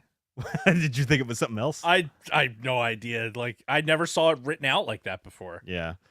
Everlast, What It's Like. Do you remember this song? Yeah. I actually really liked it. And I actually liked it more when I listened to it on the radio because like half the fucking song was like censored. And like towards the end, he's like, the lyrics go like, pulled out his Colt 45, talk shit, and now he's dead. Right. You know, it was pulled out his talk, and now he's dead. That's right. I love that. So it's for somebody who was probably singing along, making up his own lyrics. It was Yeah. perfect. Oh, yeah. Yeah. No, it was great. I love that. Let's see. Oh, Lenny Kravitz, "Fly Away." That might have been something. I want to get away. I mean, I really enjoyed that I song. wanna fly away. Yeah, it came out in '98, but I guess this is one of those spillover, one of those spillovers Yeah, from yeah. previous year. Yeah. Speaking of annoying Sugar Ray, the "Someday" song was also in the top. I never liked them. I don't know. I don't know what the deal is, but just nothing about them or their style like sat with me at all. Okay. Yeah. Let's- You talk about more spillover from the previous year. Shania Twain was huge in '99. That don't impress me much. Yeah, because that album came out towards the end of '98, but a lot of these singles like blew up. And the one that I remember the most is "Man, I Feel Like a Woman." Have you ever seen the music video for that? No. God, just watch it. It's entertaining. Okay. What else? So Mariah Carey was still kind of relevant at this point, but she was quickly becoming irrelevant. And again, she was the top selling artist of the whole 90s. She sold more albums, more singles than anybody else in the 90s. So not to take anything away from her, but she released this fucking Heartbreaker song, which was essentially a clone of a song she had released like 4 or 5 years prior to this. Like, it like sampled the same fucking song.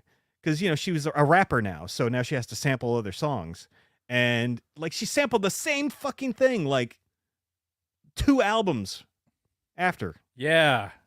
It's stupid. Fucking terrible. Yeah. Can't believe she did that. All right, maybe How's this song go? I have no idea. Heartbreaker, you got the best of me.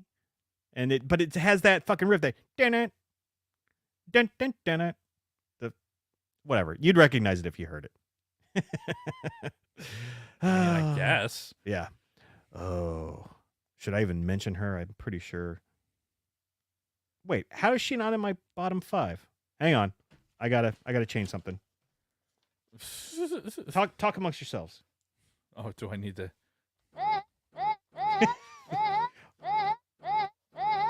There's got to be more stuff on that board. 94.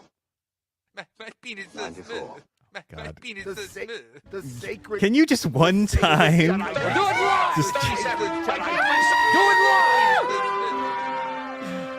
live! The sacred Jedi. 37. My girlfriend sucked 37 dicks. In a row? All right. Would it hurt you one time to just help me out and just fucking stall while I write something down? I stalled perfectly fine. The people were entertained. Are you not entertained? I suppose.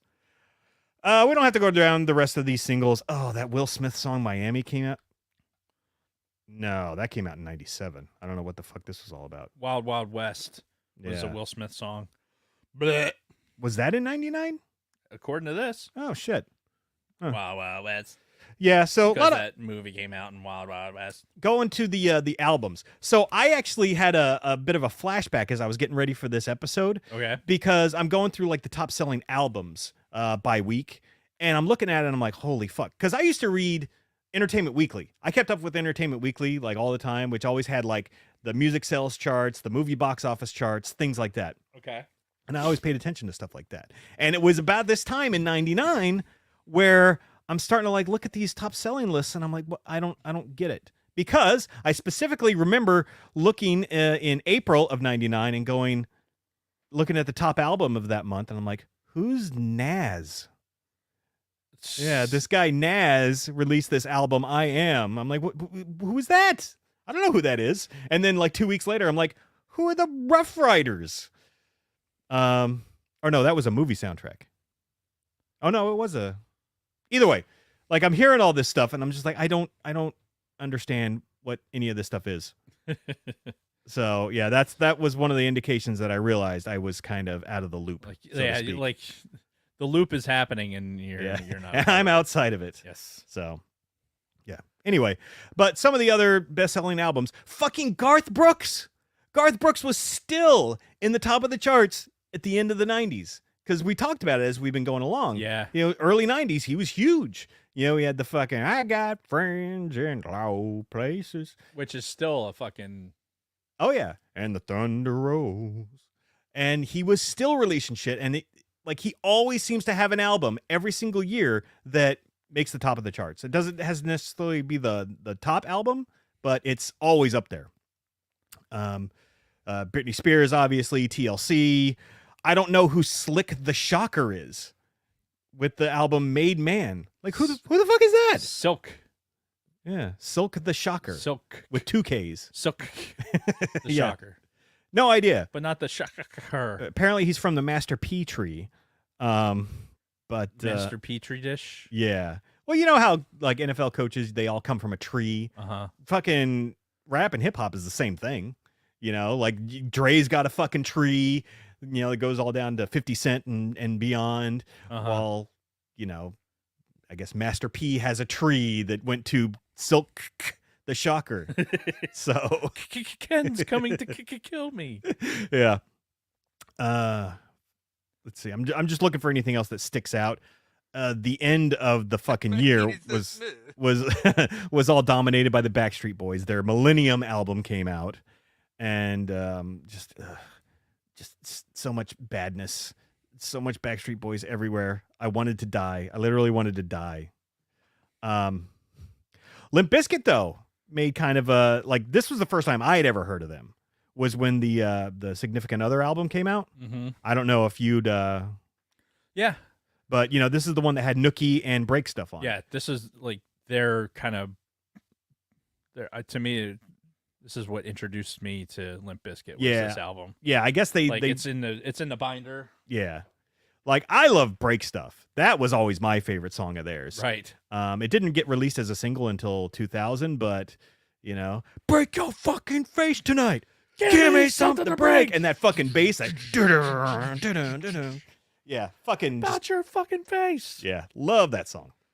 So Chainsaw, what? A motherfucking chainsaw, what? yeah, Come and get it. Korn, that Issues album came out. yep, and it had that one song. Fuck, what the hell was the name of it? The one that everybody liked.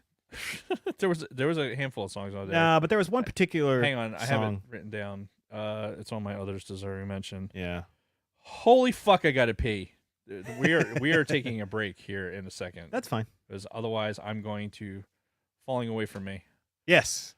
is the name of that song. Yep. We're taking a break. So, all right. now. That's So, happening. All right. So fucking now. that's enough for the albums. I think we're going to take a break. And when we get back, maybe we'll start with our top fives. You think we're gonna take a break. Guess what, fucker? We're taking a break. All right. Well, we're taking a break and we will be right back after this very quick word from our sponsors. Colt 45, it's a dynamite taste, it's a grin, it's a groove, it's a blast. Colt 45, it's a dynamite taste, it's a win, it's a definite blast. Colt 45, man, loaded with dynamite taste. So grab one, down one, get yourself a round one. Colt 45, malt liquor, Colt 45, it's a dynamite taste.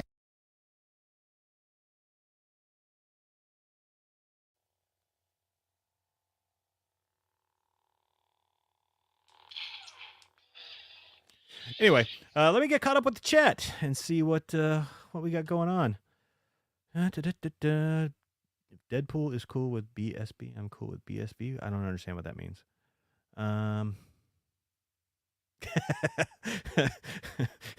You leave Celine Dion alone. All right. I'm going to say something right now. I actually like Celine Dion. I liked, The Power of Love. Really like that song. I didn't hate the Titanic song. She had another song, To Love You More, which was on an album that released right around this time in 99. I really enjoyed that song too. And you know what? I'm not ashamed of it. So, Oh my God, that hurt. you feel better? Yes. All right.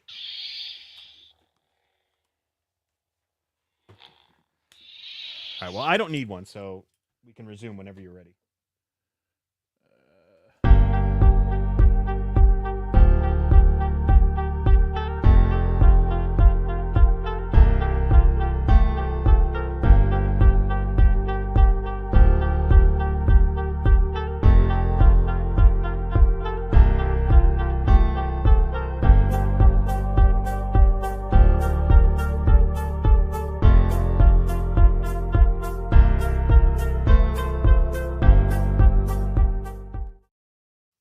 And we're back. So let's move into our top fives then, because we've been talking a lot about some just random shit. So figure why don't we do this now? Let's do it. All right. Do it. So as always, we'll alternate. And normally, well, I'm not even going to mention that, but yeah. So do you want to start or do you want me to?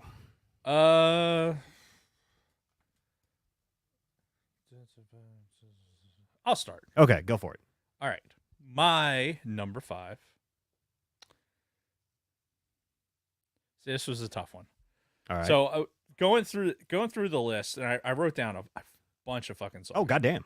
And there was, as I got to the songs that I was really like, okay, any one of these could be in a top 10, but and the top couple were like pretty much set. Yeah. The rest of them were like, you know, could have gone anywhere. Mm-hmm. But I think I'm even changing it right now. Yeah, I made a change while you were out on break, so Yeah. don't feel bad about it. And I think my number 5 is going to be a song called "Do Right" by Jimmy's Chicken Shack. Okay, you'll have to do some more explanation. It's kind of a one-hit wonder band. Like, Right. I don't know that I only had the one album, but there's like 2 or 3 songs on there that are just so fucking. They're so fun. Yeah. It's just fun songs. And Well, with a name like that, you would imagine. right, and it's kind of during this time frame, the music I was really getting more of was more like just seeing cover bands. Yeah. Like going, like, friends would come in town or whatever. Like, my buddy who was going to school down in Maryland, or he'd come up, or we'd go to White Trash Wednesdays at the Pennant or whatever. They'd have a cover band in there, and they'd be playing music. They like Sugar Ray and Smash Mouth and Blur 2 and all this shit. Woohoo! Yeah, and it was just fun. It was just a lot of fun. And then Jimmy's Chicken Shack. There was a couple songs off of this album. Is there any that like got any kind of mainstream success? I don't think so. Okay. Honestly, I'd be shocked if anyone else. So it's like a no-hit wonder, is what you're saying. I mean, it was a hit to me. Well, what was the song? I guess. Like, do you know roughly how it goes? Like, I don't. Because I mean, I at least heard pretty much every major song that came out during these years. It's just a matter of whether or not I liked it or not. Well, YouTube it, Google it. All right. Well, because they can't hear it anway. Right. So. Exactly. So we won't take the hit. So keep explaining to them what this song's all about. So, yeah, Jimmy's Chicken Shack. It's the album it's on. Was it Do Right? You said. Yeah. All right. Yeah, Seaside Heights in like 04. Yeah, they I mean, they were like, it's almost like G Love and Special Sauce. They kind of were, but G Love, I think,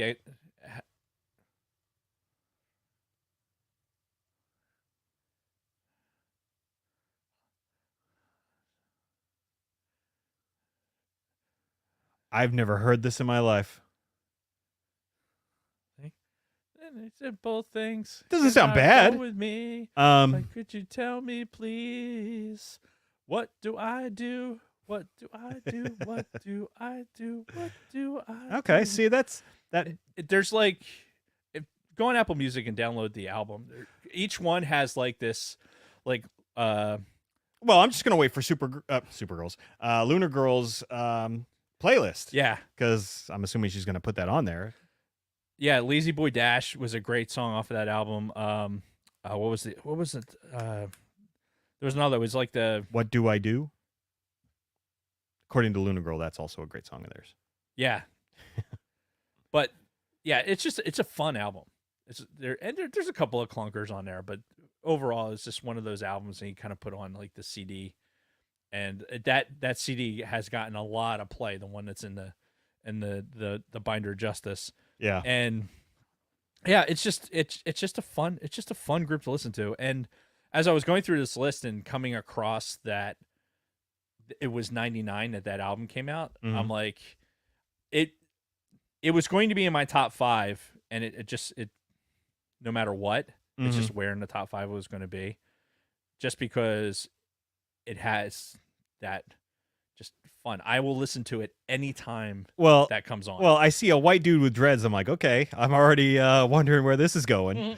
But that was kind of a look for a lot of like skater types back then. Yeah. During that time frame. So yeah, but that's my number 5. All right, very good. My number 5 we just talked about, "Break Stuff" by Limp Bizkit. Fucking love that song. Yeah. Like, I used to blast that fucking song when I was driving in my car. Well, not the Blue Beast, but later. In the Hyundai? Yeah, or something. But yeah, like, I loved especially that part at the end. You know, I'm like a chainsaw. I'll skin your ass raw. And how he's like building up and building up and building up. And there's a baby keeps going tonight. I might break your fucking face tonight. Give me something to break. Like that break, and then just like going right into that heavy shit was like, oh, so good. I love that fucking song. Yeah, it's funny too, because Yeah, Linkin Park and Limp Bizkit came out at the same time, but Yeah. very different. Oh yeah, Similar but very different. Yeah, the different sound. Linkin Yeah. Park, because their vocalist, who's dead now, I think, isn't Yes, he? he is. Yeah, he had a very different vocal style than Yeah. Limp Bizkit. And of course, the song was called "Break Stuff," which a lot of people now wouldn't even get, but it's a knock on Beavis and Butthead because that was their thing. They used to always want to break stuff. Yeah, so it was. I want to break it. Yeah. A nice little nod to another 90s pop culture thing that we love and nobody else would probably appreciate. Right. My number 4 song I've already talked about at least once today. It's Len's "Steal My Sunshine." I always enjoyed it. It's on a playlist of mine right now. It's just, I don't know what it was or if it was the time that it came out. You know, it was like summer. And again, 99 was a great year for me. I was looking forward to the future. Kristen and I were doing great. We were living together. It was good times. Good times overall. Yeah, and I enjoyed the song. I don't care. It's fun. Like I said, I still have it on a playlist on my phone that I play regularly right now. So take that for what it's worth. Yeah, I can dig it. It's not something that I could listen to over and over again. Oh, and that lead singer's dead too. The guy from that group, he's also dead. Fair enough. All right, what's your number 4? My number 4 is Waffle by Seven Dust. Oh, yeah. That Big Swede did a cover for as part of his quarantine sessions. And that was a 99 song, huh? Yeah, that album came out in 99. I'll be damned. Yeah. So, good album. I was late to the Seven Dust party. Mm-hmm. And I really enjoy that album. The rack and stack for stuff that, for the music in 99, I think, yeah, it pushed out a bunch of other songs, but yeah, I mean, you've heard Sweet's version of it. It's good. It's good fucking music, man. Yeah, man. And just that's what it is. And honestly, I can understand why you were a little late to the party because you had 2 babies at home, essentially. Yeah. I don't think you're going to be wanting to blast Seven Dust or no, not anything really. else And I had no in the commute house. because I was living on base. Yep. So it was like, it took me 15 minutes to get to work. All right, but real talk. How many times did you leave work and you drove home and you just like sat in the driveway for a minute and just like, and like had to work yourself up to going in? Did you ever have to do that? It's like, okay, because you're just going to walk into a shit show. And you just got to like work yourself up. So what Kathy had to deal with was when I first got in the unit, I was in maintenance. Right. I was a maintainer. Mm-hmm. So we had a propensity for imbibing alcoholic beverages after work. Oh, okay. So most of the time she had to deal with me being a shit show. Right. Okay, well, disregard then. Yeah. That's kind of because that's the first thing I think when I think about like 2 young kids, like a 1-year-old and a 4-year-old at the house. I'm just like, okay, I can do this. I can walk through those doors. Yeah, you figured it was like it. Honestly, looking back on it, like it's such a complete fucking. The shit show was Jeffrey being a 4-year-old, and me taking a job where I'm going to travel and blow guys bunch. for a living. Yeah, more or less. Do all this traveling, pull alert, and be on. We were on hard alert. Which was probably great for you. Oh, yeah. Yeah. The kids wanted to go to Dad's house. Hey, can we go to Daddy's house? Because I was on alert so frequently that. I actually, my family came and visited me. I was there, and you're talking the Alert Shack, right? That's behind the Wing Building. No, or that used to be behind there. I don't know what they have now, but no, we had and when I first got to the unit, we were still on the side of the base. Oh, right. In those fucking remember where the old where command post used to be? Yeah. Those buildings where you'd go like downstairs first to go in. That was the clinic. Yeah. The building next to that was where the alert facility was, because Gotcha. that was the alert facility. Command post was attached to it, and then across the street was maintenance and ops. Yep. So that's where everything was, and the airplane was parked Okay. out front of there. Because I was in the other alert facility over at Thanksgiving, and my family came and saw Yeah. me. So And then we moved in like a year later. I pulled the alert in those facilities for like a year, and then I was on the alert crew that got to move all the furniture into the new alert facility. So then when they came to Daddy's house, it was a nicer room. yeah. But All right. yeah, Very cool. that's like, yeah, Kathy it was not a, I could never look back and complain about any of my situation, because Yeah. that's like, I definitely, All right, well, I made this situation worse, if not better. Right. Well, we don't have to dwell on this. It was just a random thing that popped in my head, and we're the Sidebar Cantina. So that's our thing. It's what we do. It is. All right. So you said you're number 3. Now you're no wait. No, I said That was my your number 4. Now you're number 3. Number 4. 94. My number 3 is "In the End" by Linkin Park. Okay. God, I forgot that came out that year. Yep. Yeah. Yeah. Good track. Yeah, it's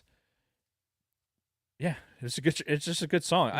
And that was one of those ones they played a lot on the radio as well, but I never got sick of it, yeah. as opposed to some of this other bullshit. Yeah, and there's a handful of good songs off of that album that I can't think of another title Yeah. that's on it, but I know it's not a bad album at all. Yeah, and I was always a rock guy anyway. So whenever I heard any kind of rock song, make waves on the radio, I'm like, ooh, okay, I'll listen to that. Yeah. So Because I was while you were stuck listening to PST, I was a Y100 guy. Okay. Before Y100 went off the air, so they would play more of the alternative, into rock type stuff. So Okay. And that was your number 3. yes, Okay, my number 3 is by Christina Aguilera, and it is not Genie in a Bottle. okay. It's her song "What a Girl Wants," which was, I think, her. What a girl wants, what a girl Yeah, needs, and like keeps me happy. I don't know why, but I always loved that song. But it was the extended edition, is what they call the version that she used in the music video, Uh-huh. and that they used in like the radio and stuff. But the album version of that song fucking sucked. Really? It's like, yeah, she's singing it with like no heart or anything. It's just like, what a girl wants, what a girl needs. It was like what's going on here? So, but yeah, I always loved that song. It was, and I always liked Christina Aguilera. Yeah, she caused some movement. So, there you go. my number 2, somebody that we haven't even talked about yet. Not necessarily his debut album, I don't believe. I think he was releasing stuff before this, but this was his first push into the public eye.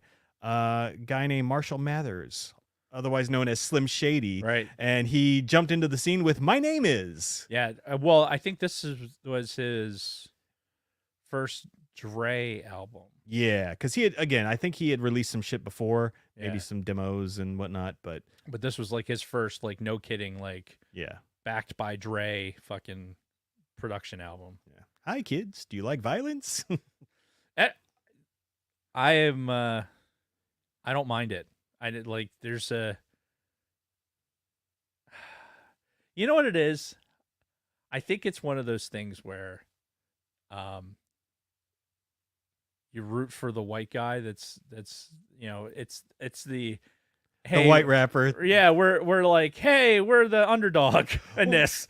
So funny you mentioned that, because I think it was a year or two after this is when he like really became big, like the next album after this. Right. Even though he was already pretty popular in '99.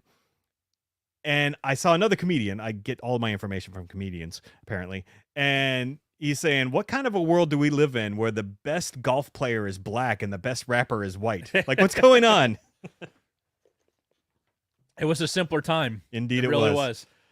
So, all right, that was my number 2. On to your number 2. My number 2, we have not mentioned this band. Mhm. It is not their first album, Uh-huh. but Foo Fighters came out and had an album, Right. and Wait, this wasn't the year Hero came out, was it? I forget the name of the album. There goes my hero. The song I have is Breakout. I don't know if I know that one. Yes, you do. Okay. You know it if you heard it. Helmet Fire says that's the Learn to Fly Okay, gotcha. album. Yep. It's a good album. Like Foo Fighters, I was in a, when you're holding on to these are the last rock bands kind of thing. I'm trying to think when I actually, I have to look at my concert list when we're You going saw them? over. Yeah, I only saw Foo Fighters once, and it was in Atlantic City. I don't think it was in '99 though. I want to say, because the album that they came out with, it was a Skull and Bones album, and the Skull and Bones album is an acoustic album. Fucking phenomenal album, by the way. Fantastic. And that tour, they did like an acoustic tour. Oh shit. They did one electric show, and it was in AC, and I was there, and it was fucking amazing. It was unbelievable. Nice. Like when you look at find YouTube footage of it and everything, like people talk about that show, like because Grohl was in the fucking audience. I mean, he was all over the fucking place, dude. He's got energy. Yeah, it was phenomenal. That's cool. Might have to go back and look at some of their old concert footage and stuff. But Foo Fighters is still, to me it's almost like it's the last true rock band. Yeah. I mean, even more so now since Dave Grohl fucking obviously is fathering children outside of it, everything else. Still living like a rock star apparently. Yep. So we're gonna break the formula for a second here because I'm gonna do my number one next because I don't think it's really that climactic. I think it's. But number two is? Well, I already did my number two. That was Slim Shady. Oh, okay. Yeah. So, yeah, my number one, kind of an odd choice, I'm sure, but Matchbox 20. We didn't talk about them at all either. And they had a song that came out this year called Back to Good. And yes. I always love that fucking song. That is a great song. Yeah, that was a favorite. Well, it still is a favorite of mine to this day. Yeah, obviously. Yeah. So. Makes your number one. Yeah. Yeah. And it's, again, not a climactic thing at all. Just like, there was like their second or third single on the album that came out around this time. And I'm just like, I fucking love that song for some reason. 2007 is when I saw Foo Fighters. Have you been looking for that this whole time? Just now. Okay. I have on my Google Drive, like the one for my my Gmail account. I have a spreadsheet for all the concerts. Oh, I've ever very been nice. to. And so when something like this happens, I can go in there and that's and good. Find it. Mine would be very short, so I don't even need to put one together. I've been very, very fortunate because as we talk about my number one, I could not pick a song off of this album. I really could if I but it would be difficult. Okay. It would be process of elimination, and it would take forever. So I just like, fuck it. I'm just going to do the whole album. Sure. In 1999, the Dave Matthews Band released the Live at Luther College album. It's a 2-disc CD. Yeah. And by far, my favorite, like Dave Matthews set. Yeah, like, that performance, and it is. It's just him and Tim Luther with their guitars playing his catalog, and it's phenomenal. It's absolutely phenomenal. I've seen Dave Matthews probably still more than anybody else that I've seen. Like even more than Buffett. Even more than Buffett. Wow. And the Live at Luther College is I'll go back to that. When Luna Girl posts the Driving with Dave stuff everywhere, you'll see probably more often than not like the there'll be a post from the Live at Luther College, like it'll kind of work its way back around. Yeah. Like I'll just be in the mood to hear something from it. Very cool. But I remember getting that CD, and it was one of those ones where I had it Velcroed to the fucking dashboard, into a tape deck adapter, and I just listened to it all the way through, because it's actually not the only album that Dave released that year. Oh, there was the listener supported album came out that year also, which had it had some good live versions of stuff, but it wasn't nearly as popular. I think if you talk to Dave Matthews people, I think a majority of them are going to tell you that this is like one of the best compilations of his stuff. I would imagine Kristen probably has that, because she was huge into Dave Matthews in the late 90s. So. I'm willing to bet she does also. Yeah. It's, if she's not already talking about it in the chat, No. But yeah, it's I chose the whole album.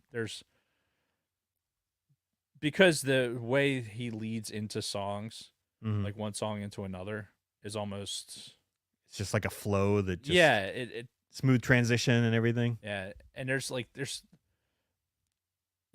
Dave is not a prolific guitar player, but Tim Luther is. Mm-hmm.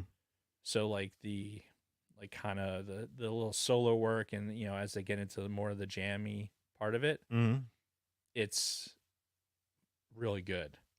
Nice. So excellent. Yeah, that's so it's basically it's the whole album is your number one. Yeah. Okay. Well, we can bend the rules. This is our show. We do what That's the fuck right. we want. Do what the fuck we want. All right. So I have some both honorable mentions and my top 5 or my bottom 5. Yes. Well, before we get, because I have honorable mentions as well, but I'm really curious to hear your bottom 5. All right, my bottom 5. Keep in mind, several of these songs are some of my most hated songs ever. But my number 5, Every Morning by Sugar Ray. I hate that fucking song, and there's nothing about it specifically I dislike. I just hate the pace of the song, the tempo, and I hate Homeboy's voice. So it's just nothing about that song appeals to me. In fact, it makes me want to fucking blow my brains out. That's really funny. Yeah. Oh, one of my this for some reason there are a couple of songs, and they're on this list too, that fucking I know women and a lot of other people absolutely love, that I fucking hate so much. And I don't know why it is that I hate these specific ones that that a lot of the ladies find good. Like, I'm not a misogynist for the most part. But I don't know why. Anyway, and this is one of them. That Thing by what's her name? That thing. Lauryn Hill. Lauryn Hill. I hate that fucking song. Hate it. But Kristen loved it. She absolutely loved it. And everybody else who's ever heard it probably loves it. Girl, you know you better watch out. Yeah. Next one, number 3, is Jumper from Third Eye Blind. I think I've mentioned this before. I hate that fucking dude's voice. I wish you would step off of that wedge, my friend. Oh, yeah. Fuck that fucking song. I hate it. I hate it. I would understand. Yeah, and it's mostly because of that dude's voice. Yeah, I hate his weird baby voice. All right, another song that'll get me in trouble with Kristen, but again, I'm sorry, this was terrible. Macy Gray's I Try. You remember that fucking thing? We're trying to sing and Brian, I choke. Try to walk away and I stumble. Oh, I know which one you're talking about. Fuck that fucking song. Fuck Macy Gray. Ugh, awful. I don't have that much of a problem with that song. Yeah. Yeah, Dave's voice is better than her. So anyway, and my number 1, I Want It That Way from the Backstreet Boys. Again, I like to listen to the lyrics of songs and like try to find meaning in them. And then when I listen to some garbage like this, it's like, what the fuck? Like the lyrics don't make sense. Like, I never want to hear you say, I want it that way. Who says that? Like, if there's something out there, I want it that way. No, nobody talks like that. I mean, because come to find out, this song, Britney Spears' "Hit Me One More Time," and a couple others from this were all written by the same guy, some like fucking Eastern European guy whose English was not his first language. And I'm like, oh, that all makes sense now. So we need Ivo G to write. Well, think about it. His English is probably better. What than does that. "Hit Me One More Time" mean? What is Britney Spears saying when she says "Hit me, baby, one more time"? Does she mean like to punch her? Yes, right in the eye. No, because somewhere in Europe, like "hit me" was like call me. So when she's saying "hit me, baby, one more time," that's the European saying, "Hey, call me sometime." Yeah. Okay. And that's the kind of bullshit that we were dealing with the fucking boy bands and the fucking girls. None of them wrote their own shit. They're just from out of a fucking factory. You know, like they have these fucking songwriters who just write the most basic lame shit. Right. Hand them the fucking script and just like go read off the teleprompter. Right. You know? Yep. And that's it. And that's why I want it that way. If I ever saw a member of the Backstreet Boys, within 5 minutes they'd be buried in my back fucking yard. Fuck them. So stay away from Cherry Hill, New Jersey, Backstreet Boys.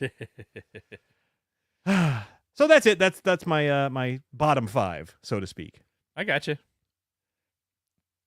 Now, honorable mentions, because I've got a few. Yeah. I'll start. Start rattling them off. So Static X.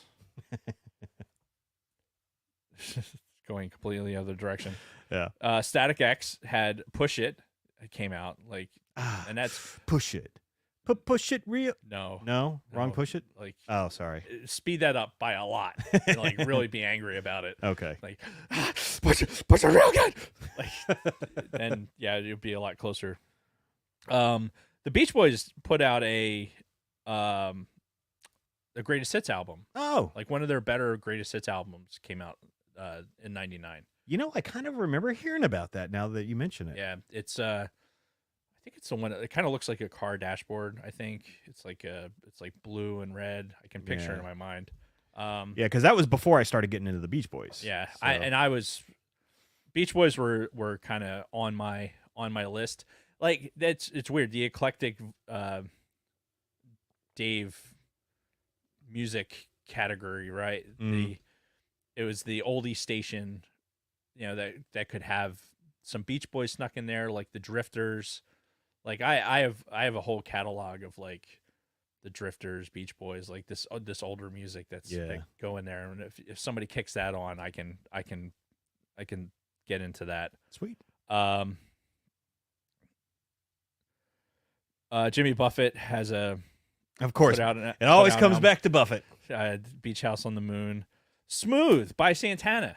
Yeah, that was a good one. That was a great, and it was overplayed. Yeah, Rob Thomas from Matchbox 20 was right. the singer. It was one of those compilations, and I think it was one of the first ones too, because it was like, I think MTV popularized it or something. Yeah, there was something about it. But because he did a whole album with different people, like all kinds of different people. Yeah, but this one by far was the best song on it. And It honestly, I didn't know who Santana was until this song. I think I recognized him, like I'd seen him somewhere before, but yeah, as far as like knowing his guitar riffs or anything like that, I couldn't have told you anything before this came out. Yeah, we talked about Break Stuff. Yep. Wait and Bleed by Slipknot. That came out in '99. Oh yeah. Power Man 5000. Yes, that was on one of my honorable mentions. That This is almost like a worlds collide. Oh, you ready for it? Yeah, this almost hit my top 5. Like I had it penciled in for a while, and then I'm like, no, let me take this out. But yeah, I love that song. Yeah, it was it vacillated on mine as well because it's one of those. It's on a lot of my playlists. Yeah, especially for like working out and stuff. Yeah, exactly. Yeah, this is a workout song if there ever was one. Right. We didn't talk about Creed. Creed came out with that album. Oh yeah, Can You Take Me Higher? Yep. Which apparently Creed is popular or something. I don't know. Well, it depends on who you ask, because Creed's one of those bands that either people really love them or really, really hate them. Yeah, Korn, mentioned that earlier, Falling Away From Me. And the last one I had on here was Metallica's S&M album. was in 99. Was that 99? Yeah. Fuck. Then that would have changed my whole top 5 because I love that album. Yeah, And because of the way it's kind of a compilation of so many different songs, and yeah. I deliberately because Led Zeppelin put out a greatest hits album, Mhm. Or some sort of hits compilation. I didn't include that because obviously there's songs on there that would elevate itself over other ones. Yeah. But that I listened to that at work today. Did you? Like I put it on the S&M album. Yeah, the version of Hero of the Day is Yes! always Yes! on my rotation. And that That's version, the one I've written down. that version is fucking awesome because, it starts off real slow. Mhm. Every once in a while you're like, excuse me while I tend to how I feel. Yeah, And then, but it's you can hear the orchestra. It's kind of like a calm song. And then all of a sudden it picks up and can't you hear your babies crying? Da, da, da, da, da, da, da. Yeah, fucking just. Yeah, I love the idea of it. It's kind of a merging of two very, very different sounds, but Yeah.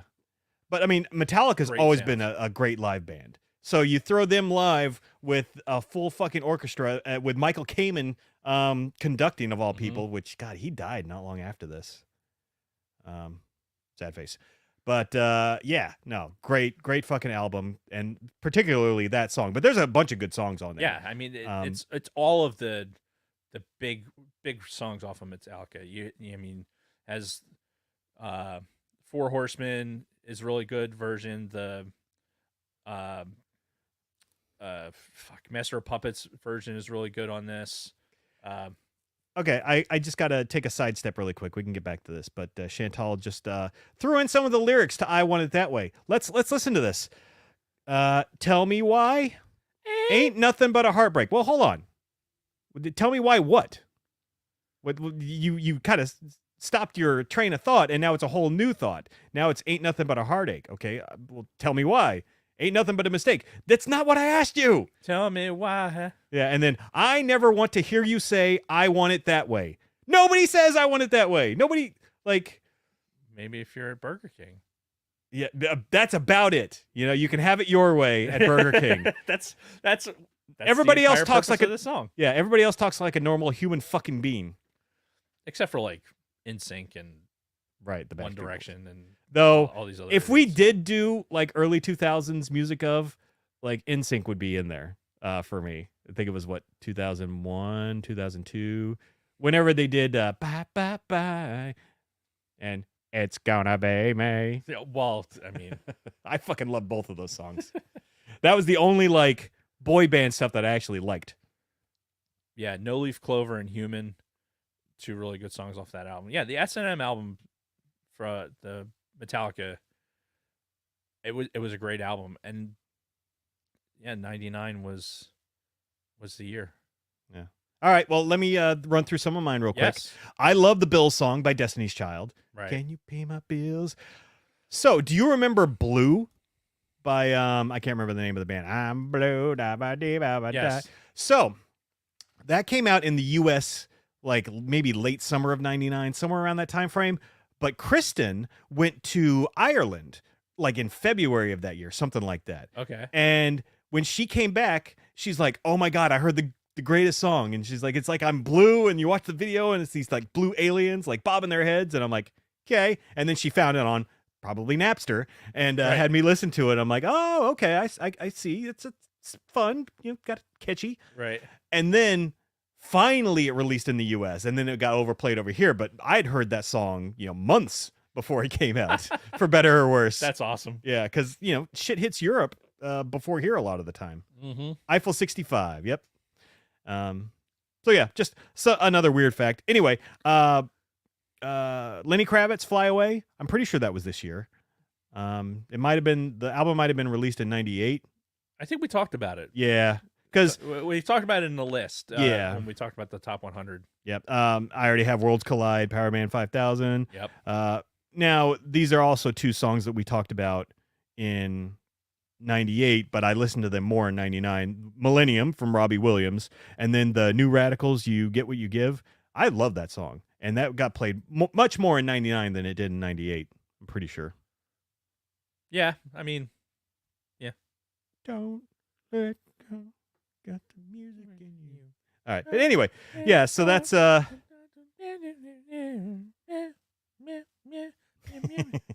anyway. I liked it, but those are some of my honorable mentions.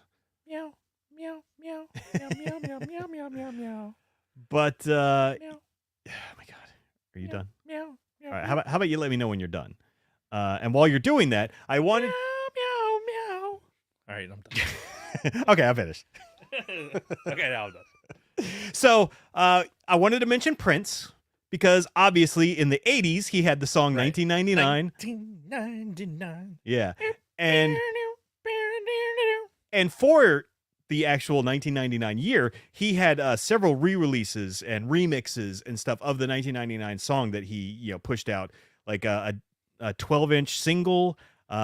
He had a CD single. My penis is so smooth. But yeah, it was it topped the charts anyway, like all these remixes and stuff. And it was his last top 40 hit ever before he died. No shit. Was the re-release of 1999. When did he die? 2016. Huh. Yeah, that was recent? I don't know, but was 2016 the year where fucking everybody died, like Alan Rickman, and like it was just like people dropping dead, like big famous people dropping dead left and right. Folks, what year did Alan Rickman die? 20. Because that was also like David Bowie. So you said 2016, and I'm like, man, that was like, legitimately. We joke. It's our generation, right? We joke about how like, oh wow, that doesn't seem like it was that long ago. But legitimately, when you said 2016, I'm like, in my brain, I'm like, that seems like Prince died longer ago than that. But really, that was fucking 8 years ago. Yeah. 8 fucking years ago. Right. Oh yeah. Yeah. That's 2 high schools ago. Fucking hell, it's man. just weird to think of like how quick time has been passing lately. And 2016, you and I were still flying together back then. Yeah, that was the last year. Yeah. I had my flying status. Yeah, and that was 16. And that was the year that I went over to the Cyber Squadron. Yeah. But bonkers. A fucking eternity ago. Yeah. But that was the year that we went on that Finney trip where you couldn't fly, or you couldn't be in flying status, but you were with us anyway. Yeah. We went to Germany. Dave was cool like that. We stayed at the Dormero in Germany. Mm-hmm. I can't remember where else we stopped on that trip. There was one other stop. Yeah. Was it Hawaii? No, because we got back and that was supposed to be my last TDY, my last trip, and I was going to have like one other local flight and I was going to be done. Except some shit came up and they're like, hey, we got a crew going out to Hawaii for a day, and then I think there was like one stop in the US. Yeah, we were picking up people in Hawaii, dropping them in Arizona, I think, and then heading back home. Yep. And of course, we overnighted in Hawaii. So my last real trip with the unit was to Hawaii. Go figure. Yeah, I mean, but it's probably for the best. The Germany trip, there was a lot of fucking. Yeah, it was weird. I remember is us staying up until the sun came up, walking to the gas station next door to get some more beer, and then drinking said beers in the gas station parking lot. Yes. Yeah. Yeah. Oh, anyway, so that's the music of '99. I don't know what else there is to say. I mean, it was quite an eclectic year. A lot of different shit being thrown out at you. And I was pleasantly surprised, I guess, ? But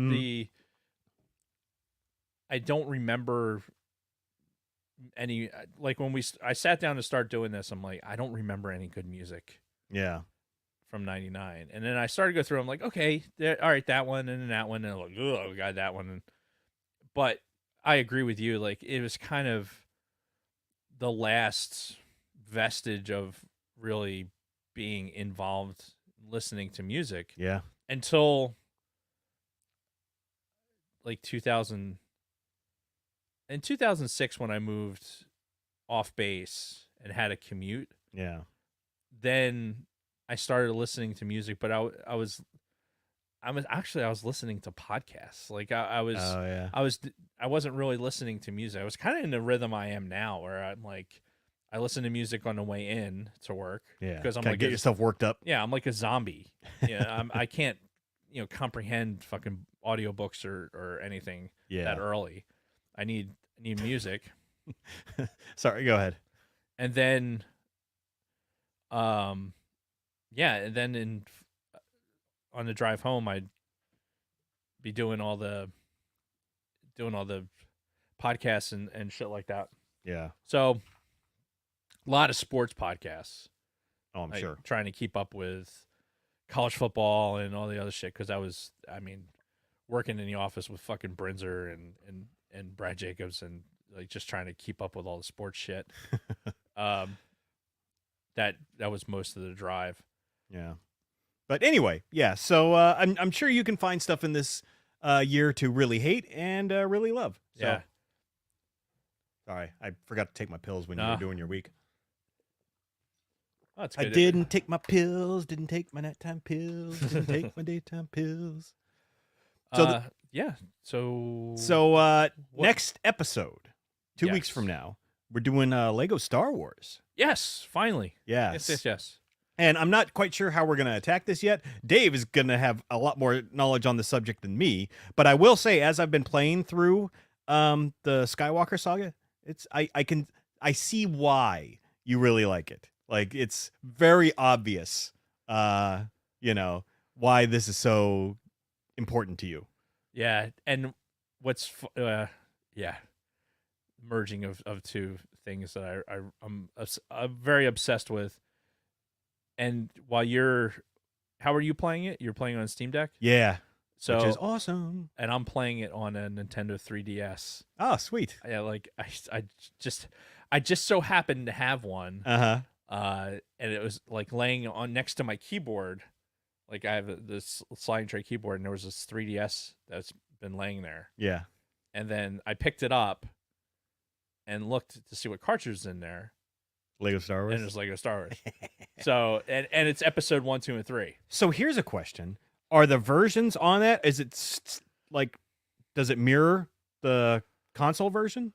Or is it like a totally different game for the handheld? No, I'm pretty sure it mirrors what's Sweet. on the console for that. Now the Skywalker Saga version that got released, Mm-hmm. I think is different. Like you're not playing the same level if you're playing episode 1 than you did when the original episode 1 Lego Star Wars came out. Yeah, I get that. I mean, a lot of it's optimized too. You kinda Yeah. figured like the gameplay's optimized. Well, yeah, and I can say that the Skywalker saga of episode 4 that I'm playing through, fun as hell, very nice, polished, Yeah.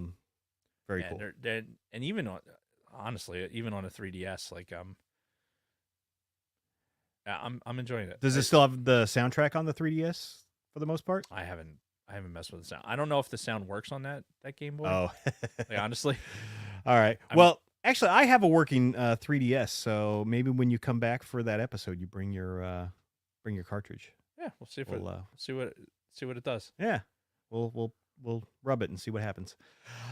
So I guess this just leaves us with some final notes, eh? Yeah, I'm gonna do some reads quickly because my amazing daughter is home for her birthday, so I want to get to that quickly. Yep. I'm going to start by saying the ATSW Family Happenings round 2 of our Fantasy Football Sidebar Survivor League is about to start. Round 2 is about to start. Join us.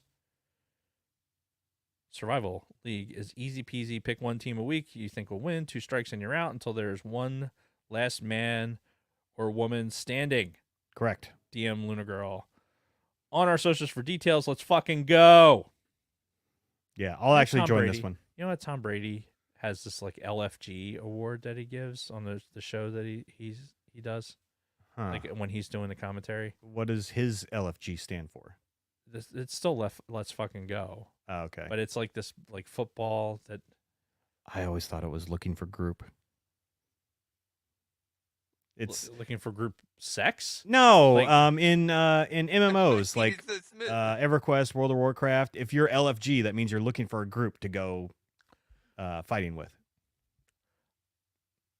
I can see where that mistake would be made, but I seriously doubt that that's what Tom Brady is Understandable, yeah. Stranger Things has happened, is on hold again. Snooch has been on the picket line daily these past 3 weeks. Fucking right. LG has been sick most of September. Get well soon, LG. Give them a follow on the socials for updates when their live stream will resume. Yeah, a lot of shit going around right now. Yeah. A lot of people sick. I know. It took me forever to get over whatever the fuck I may or may not have had. ATSW Skateball will be free balling this Wednesday. Catch Don, Brady, and DB live at 19:05, 7:05 Eastern on YouTube. Hey, maybe they can do their show live from the picket lines. Give them some broadcast support. Scott and Kim over at Use and Muse will be live on Sunday with episode 249. Maggie Smith, time TBD. Sub to them on YouTube and give them a follow on their Discord for updates. Rest in peace. Layman and Layman released Dogman trailer and other funny things this past week. Check it out and please give them a follow on Layman and Layman on YouTube. Lunar Girl posted a new link. Hey fam, please give them some subs. They only have 10. Swede has something epic coming, and We have more than 10. Oh, no. For, I thought we were talking about us for a second. for the Layman and Layman. Yeah. Swede has something epic coming October 11th. Mark your calendar and follow Swede Studios on the socials and YouTube. Hell yeah. October 11th. Is that a Friday? How the fuck would I know that? I don't know. It is a Friday, though, so good job. Fucking random. Nothing new released this past week from the Orange and Fetch show. Find them on Apple and Spotify. Shout out to ATSW Escape Pod Gaming. Check out all the glorious gaming highlights and epic fails at atsw.escape.pod.g on TikTok. Yeah. You know what's funny? Mm. When I'm sitting, I have a Discord. The Discord pops up. It like loads each time you reboot, right? Mm-hmm. And when I'm running the CAD software to like design something to print, it's super CPU intensive. So after I do something like that, if I have a drawing up, I'll reboot. Yeah. Because it just needs it. So Discord will pop back up, and I'll look over in the corner, and I'll have like I'm trying to write a term paper and like all this other shit, and I look over, and I could see our friends that are in the Escape Pod Gaming, like, oh, Lunar Girl's playing Call of Duty. And you see everybody, and they're playing games. I'm like, oh, like I want to be there. I want to play video games. Yeah, but we've already explained that. Yes, Dave's earlier this episode. Dave's a fool.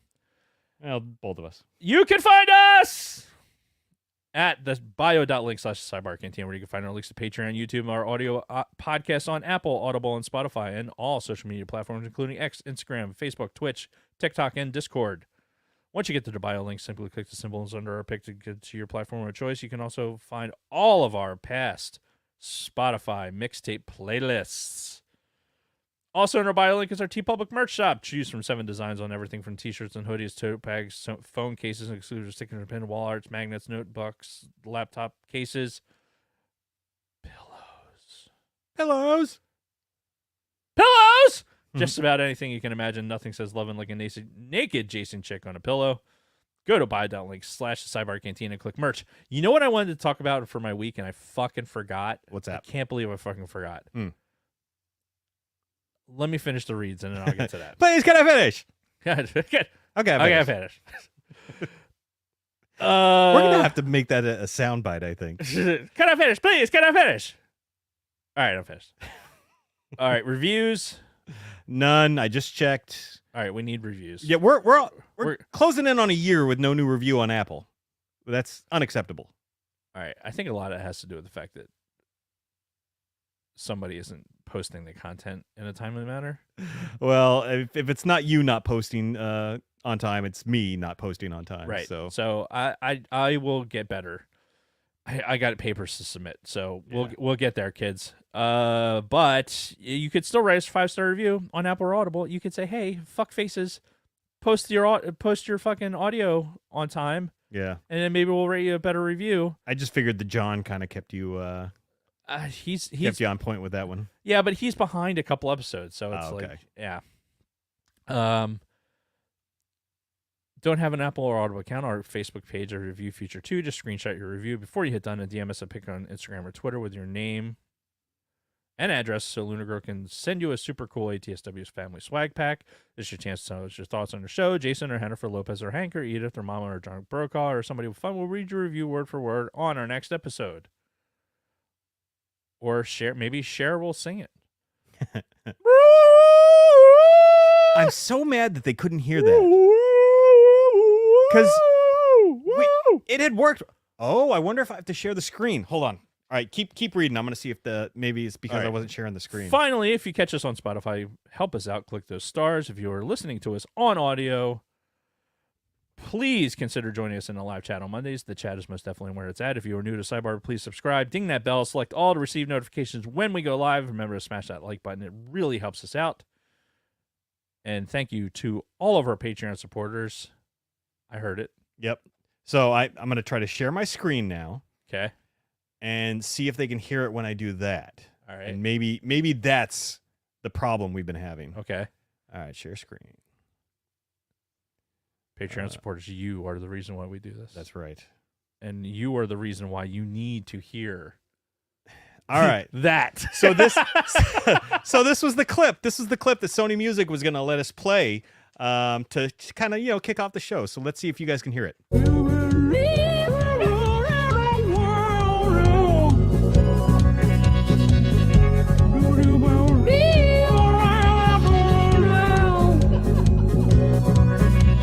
you guys hear this? Yes, I can hear it.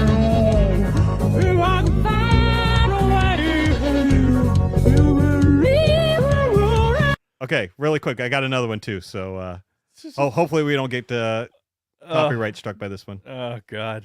All right.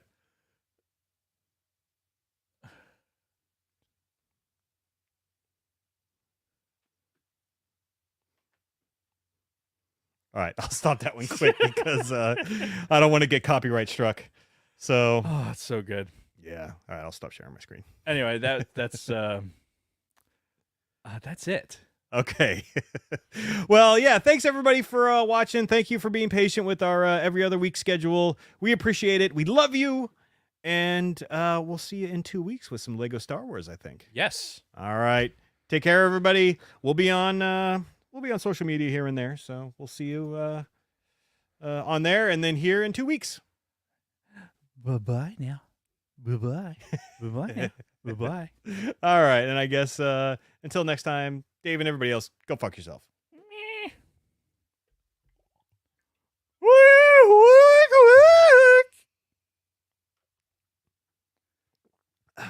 Okay. All right, I'll keep the stream on for a second. Just dude, we had a lot of fucking chat because you know how the chat's always at the bottom for us, like for the most recent stuff. I'm like scrolling up and scrolling up and scrolling up and scrolling up. I'm like, holy fuck. And then I had to scroll through pages and pages of fucking chat. I'm like, okay, there's no way I'm going to read all this. Yeah, that's a problem. We missed so much. Yeah, we had a lot of people in today, which was cool. Taking these because these aren't necessary. Yeah. And see, it's sweaty in here now. Oh, God. I freaking love. So, some background for that while Dave's doing his file transfers. That year in 99, because, the Cher song, I think the Cher song kind of hit earlier in the year. And then that summer, South Park did a series of episodes. It was unique. It was something that they hadn't done before. But they had 3 different episodes. It might have been 4. Where each episode was one of the kids doing something, and it was all part of this big night where some big event was supposed to happen. And it was, one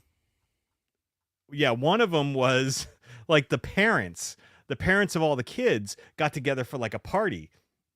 And for some reason, somebody was under the impression that they were actually people holding other people hostage. So they're like, you got the SWAT teams outside the house, and they're like, they're not answering. and they're like, all right, we're gonna get them out of their old school, and we're gonna play something that they definitely won't be able to stand, and they wheel in these massive speakers that are like 10 times larger than their trucks, and this is shit, the new Cher. If they can't if they can hear this, then they're definitely not going to stay in, or something like that. And they start playing that version of Believe that you just heard. And then it flashes to the inside where they're having the party, and Mr. Mackey's like playing with it, and Mr. Garrison's like, oh, what's that, Mr. Mackey? Oh, this is Cher. This is her new album. Oh, well, turn it up. And then he turns it up, so all you hear is like the Cher blasting. They still have no idea these fucking SWAT teams are outside the house. Okay. That's good shit. How did that transfer so quickly? Did I miss something? God. What size is the file? 2.5 gig. Oh, okay. Did you use a new port? No. Wait, is that a new laptop? No. Okay. It looks shiny. So shiny. All right, guys. I think I'm going to end the stream now since his file transfer is done. But again, it's been fun. Thanks. I was looking.